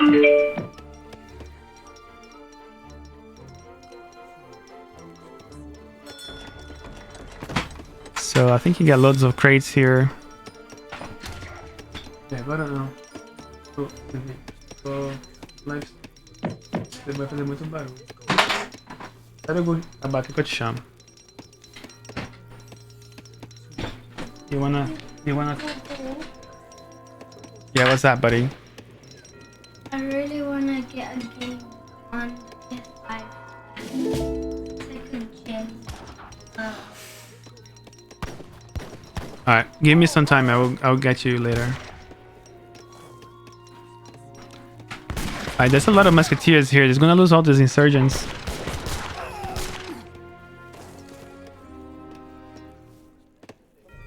Okay, so... Oh, he's coming to Hussars. But we got plenty of insurgents, so we're not worried about that. Shipping 7,000 coin in the back of this. Not making any units. Are you going to an F5? Is that what it is? Oh, that'll be interesting. I don't know if he can pull this off though against France, and he has a scout there. Killerkatze saw that he has a scout there, I think. And the Hussars are coming up to take them down, also losing the TP, and it's looking pretty good here for Carey, but the insurgents coming to the rescue.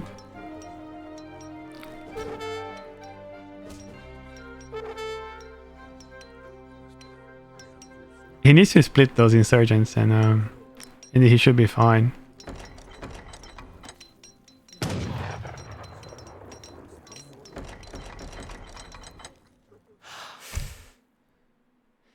Now he can get 7 boats in a dock. It's getting tastier by the minute. He could have shipped 2 Falcons, but no. What did that one does? Enables your general to construct field hospitals for free, so that's gain 10% H points. It may be deployed from field hospitals. Interesting. Okay, so Carey just reached the Fortress H himself. Also has dropped his church in the process. Now you're revolting. What's that one? Ooh la la, I have no idea what that is. I thought it would be good to ship the dock first before you do that. It's just such a good economy. We are on 24 villagers against the 34 Courier de Bois. Because we also have the Cree settlement, don't forget. This revolt. What's the name of this revolt, guys? Yucatan? Okay. I'm clueless what this does. No idea. So he didn't lose his villagers, but his insurgents are now Yucateco insurgents. Are they buffed? Doesn't look like.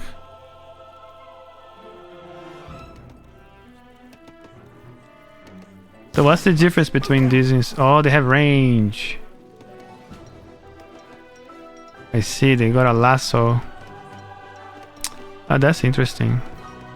So now the pikeman becomes a scar. Presidente. So he's getting some funky stuff there. Javeliners. What is the heck is that? Heavy infantry. Okay.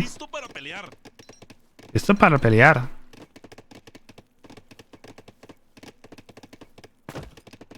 Unido trabajo. So it's getting more insurgents. I don't even know what these cards do. That's so interesting though. But how is gonna do falconets? I thought that would be a good thing to send the Falcons. So he got 80 food out of that, destroying that building there. He cannot deal with the Falcons. Only insurgents.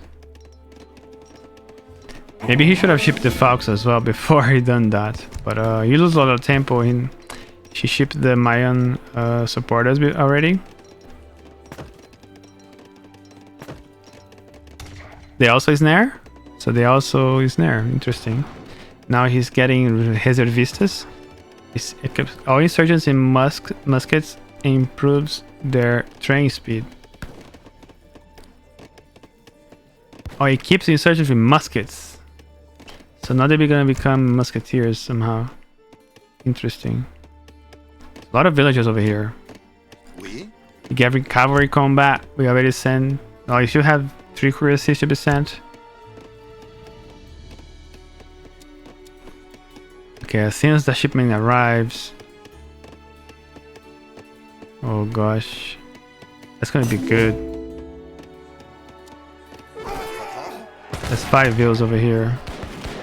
Look at them, the musketeers. But he's in a bad spot here. Carey decides to ignore and go for his base instead. What you gonna do against Squirty Boys, right? Oof.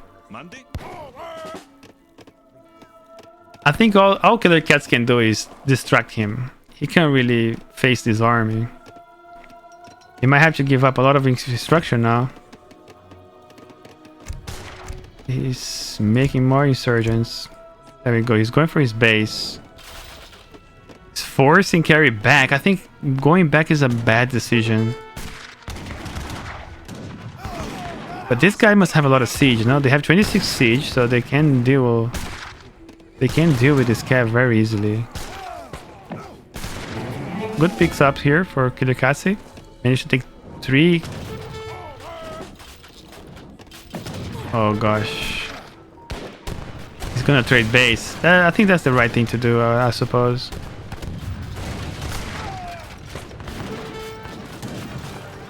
That's so weird.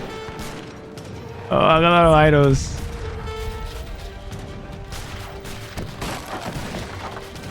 It looks good for France. France is also on a 4,000 score lead here. We are shipping something weird again. So we're finally shipping the dock, which is nice to see.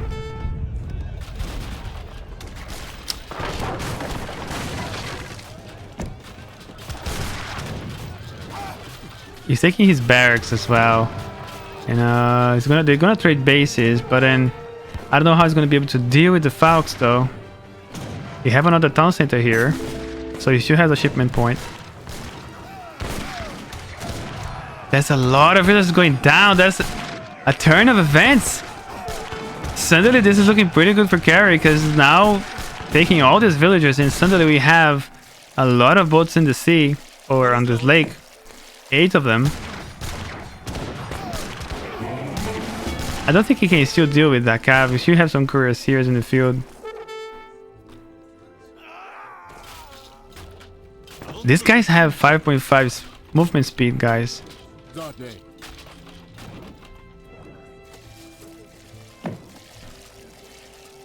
Oh gosh. But also, he doesn't have a town center, but he has a shipment point. Imagine if your France has just destroyed this building. He would have no shipment points whatsoever.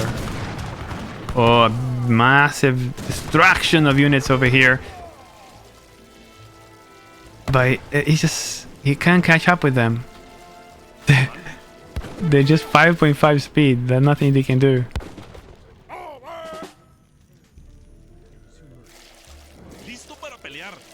Listo para pelear.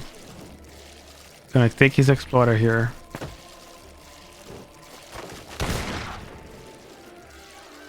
So they're doing lasso and musk at the same time. I don't understand how that works.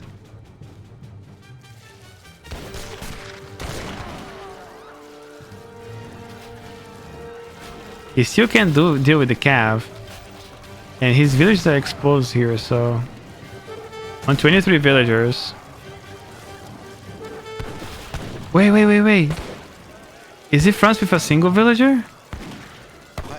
That's all he has. God damn. He has no villagers, bro. No way.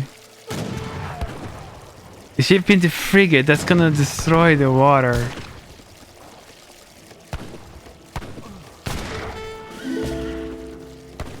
Dude, if he can just delay France as much as he can,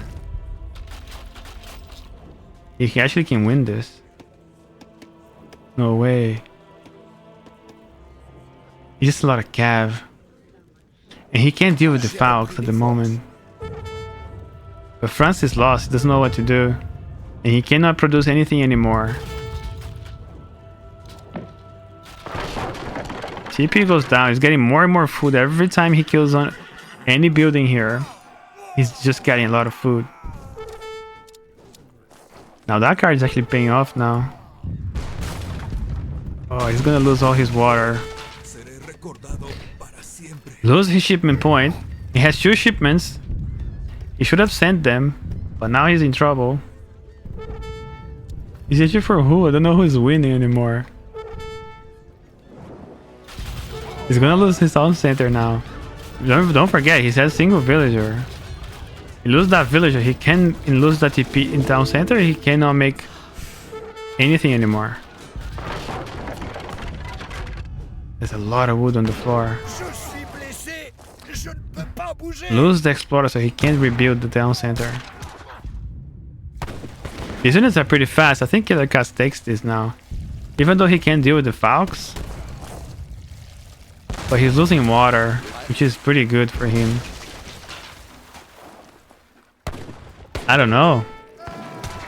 He's gonna lose the villager! Is there gonna be no villagers? What? What is that one? He has no more villagers, right?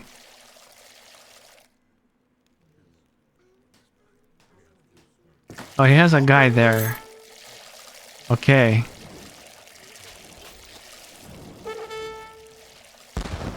Wow, he's really taking back water. Look at that. Managed to kill the frigate with the ironclad.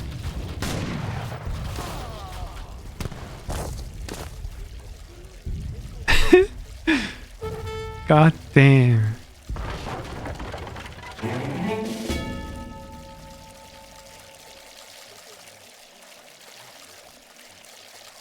If he takes down that villager, bro, I think Carey loses the game.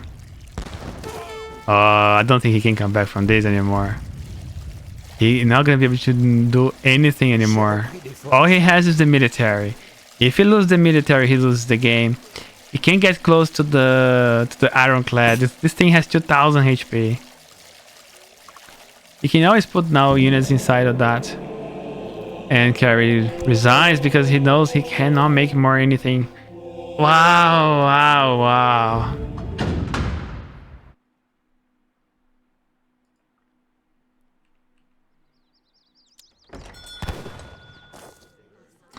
Ladies and gentlemen, welcome to another Castle series between Killerkatze and Carey. Now, Killerkatze chose to play Sweden into Hungarian place. Now it makes sense. Looking at the icon, I actually wasn't figuring out which kind of map it is, but it's a very cool map. Actually, I'm happy that I picked it. So, Sweden, and we have a counter pick here with Spain for Carey. Carey has not repeated any civ so far into this series, so completely new civ here. Spain, we haven't seen Spain yet, so that's going to be very exciting. Opening up with the TP Delgado del León. Langero Lorenz. Okay, what's the favorite here, Mr. Merlin? Is that Spain favorite? I think Spain can do a lot of trouble. But I think Sweden also. I think this is a fair match. It kind of feels like both of the civs can handle each other. You think Sweden is good here? Okay.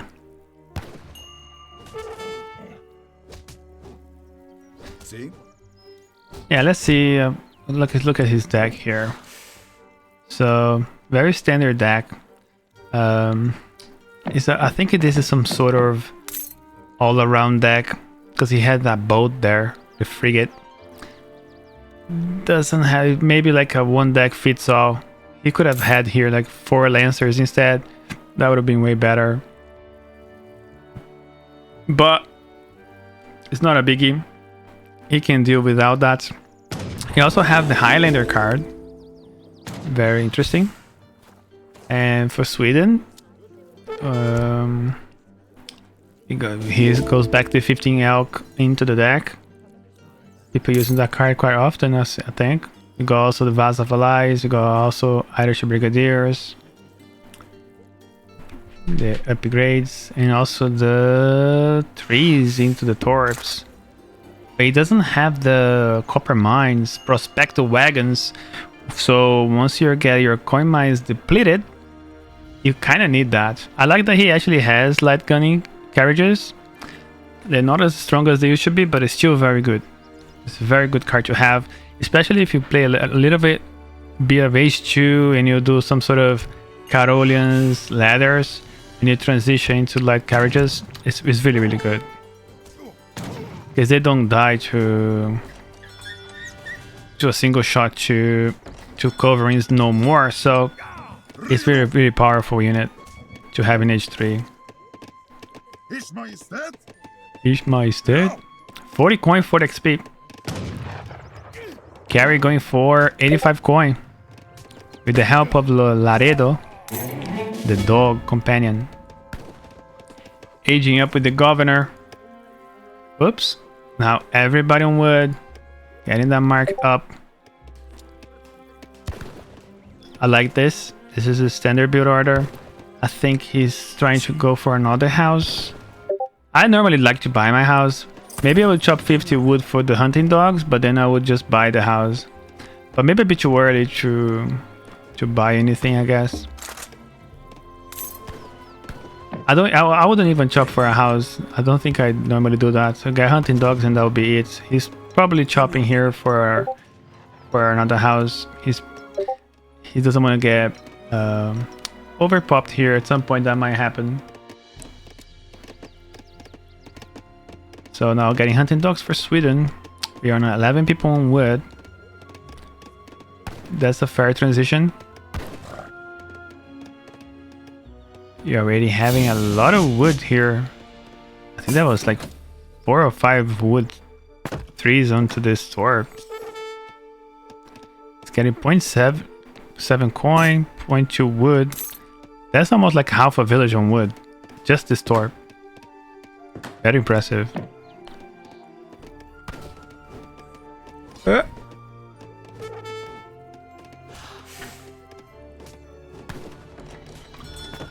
So an early herding on this herd here.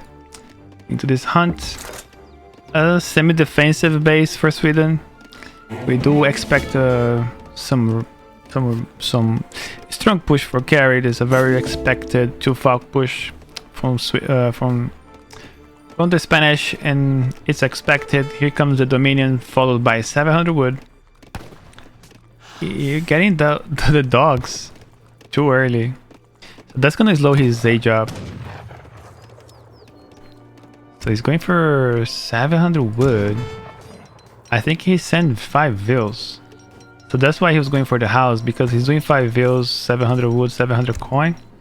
So he's not going for a strong push, but getting some economy behind that. I like that. I don't hate it, but that's gonna give more time for Sweden.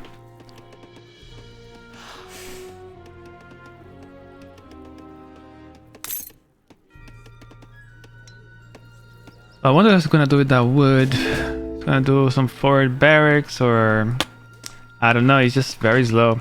He's not gonna be there in time. Killerkatze now going for natives. Double natives. Let's see. What's his plan here? So he can get the Lip Tatar, light cavalry, and shock rider. So he can have dragoons.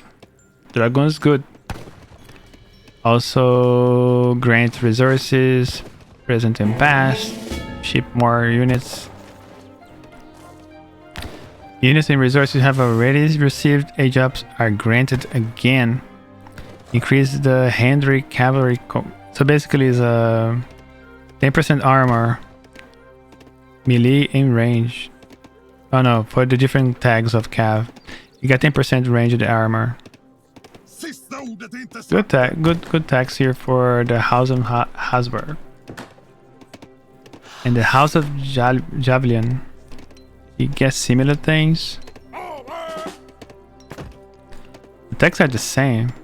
Or oh, okay, I was looking to the other one. So this one gives a home. There's a TC here. 20 XP for each builder you own, and then H3 and H4. A number of European infantry and cavalry mercenaries. Redetevsky March ability. Now also spawn Hungarian grenadiers. Interesting. Okay, managed to get the Swedish explorer here. Here comes the 4 torps in the back.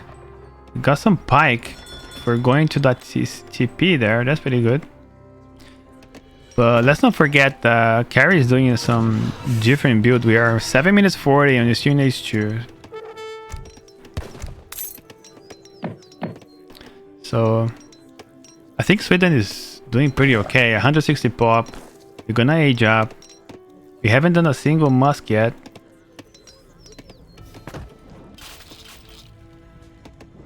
Now Rodeleros will try to contest the Spikeman here. They're gonna... Oh, there we go. Good reaction.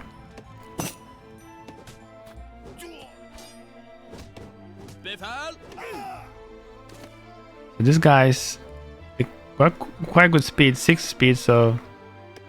Hello. Might be able to take that villager. Sweden agent with the bishop. Takes down a villager. 23 villagers down to 25. So even though you have sent 5 villagers, you're still like behind in villager count.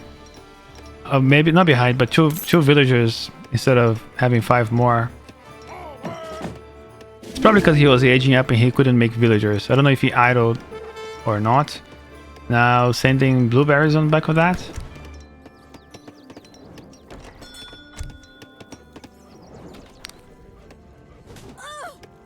No, he's gonna actually take a villager back.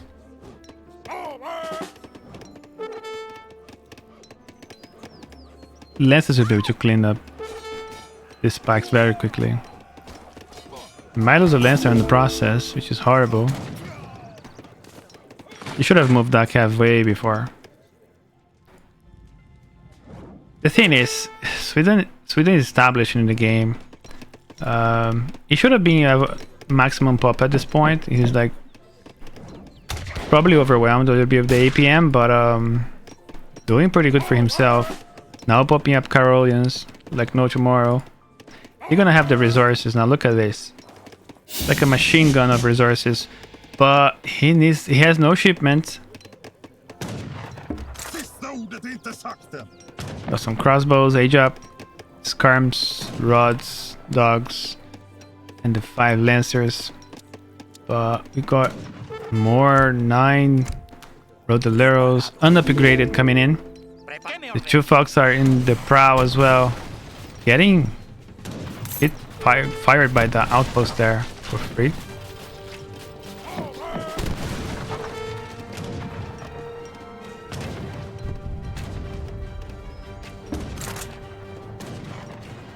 Look at this sneaky stable here. The Rodeleros are on the service for defending a base. Gonna be able to take that outpost here, maybe. I think going for the torps is a mistake. He's just gonna give them time to upgrade his units. If he has not done so already, he has. He just had loads of resources. He just shipped those 2 falconets. There we go. He also can send Maya Hussars. There we go. That's gonna help. Would have been nice if he'd done some Tatars as well. Or even this mount infantry. This is heavy cav. It's a shame he couldn't get any dragoons there. That would have been so good for him.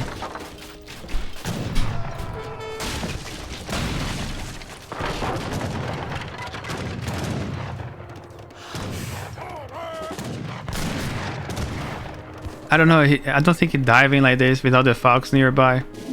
Yeah, go for the barracks. Go. You're gonna get a nice volley here. Nice wall defensive here. So,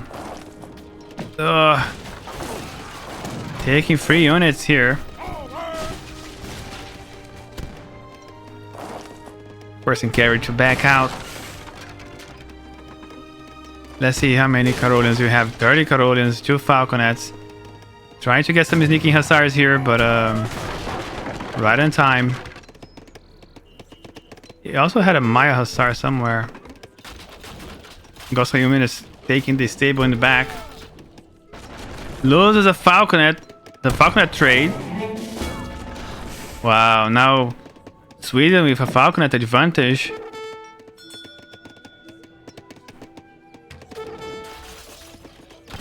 I mean, his units are spread out and he's actually going for siege here. This guy siege nothing. There's no point having them over there. You're gonna need them against this cavalry here.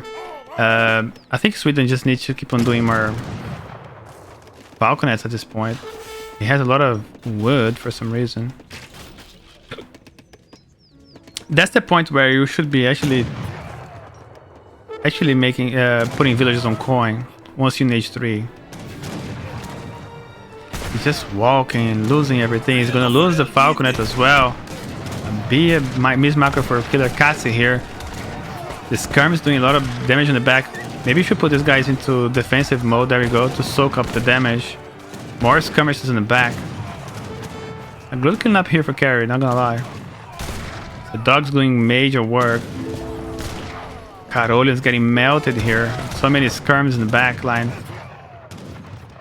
And he's actually sieging also Torps in the process. Now comes the Hussars.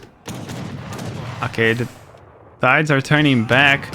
Sending some, I don't know if the right thing to send Lancers into Hussars. But on the lack of... He needs the Rodoleros here though. Rodoleros are there. A big blunder.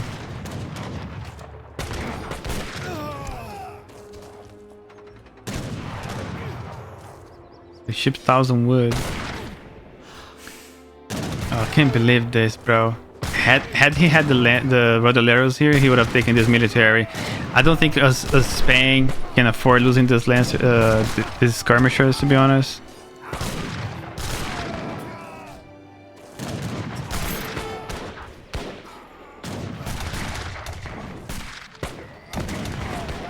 He's getting something there. Ich Majestät?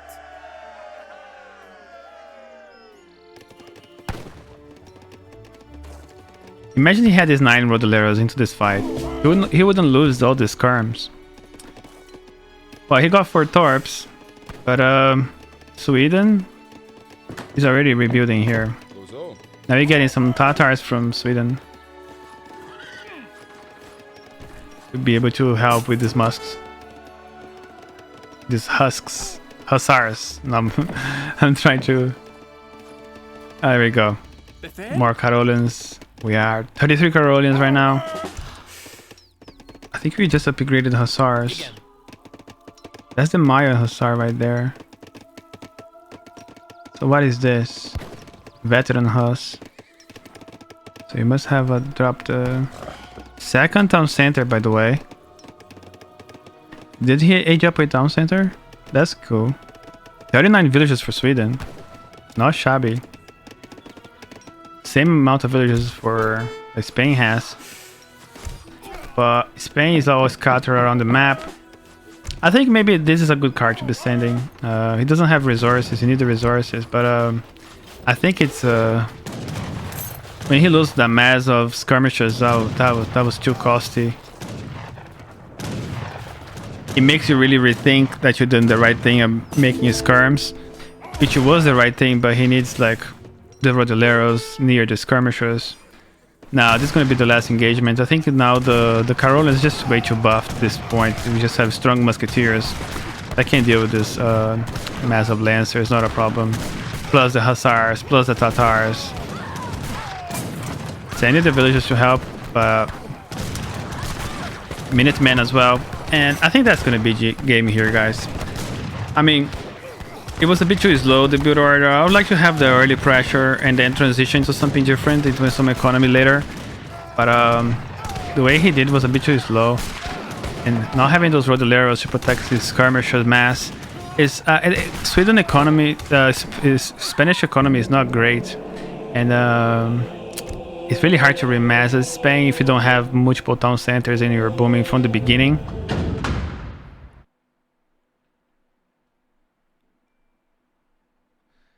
4-2 for Killerkatze, taking the win.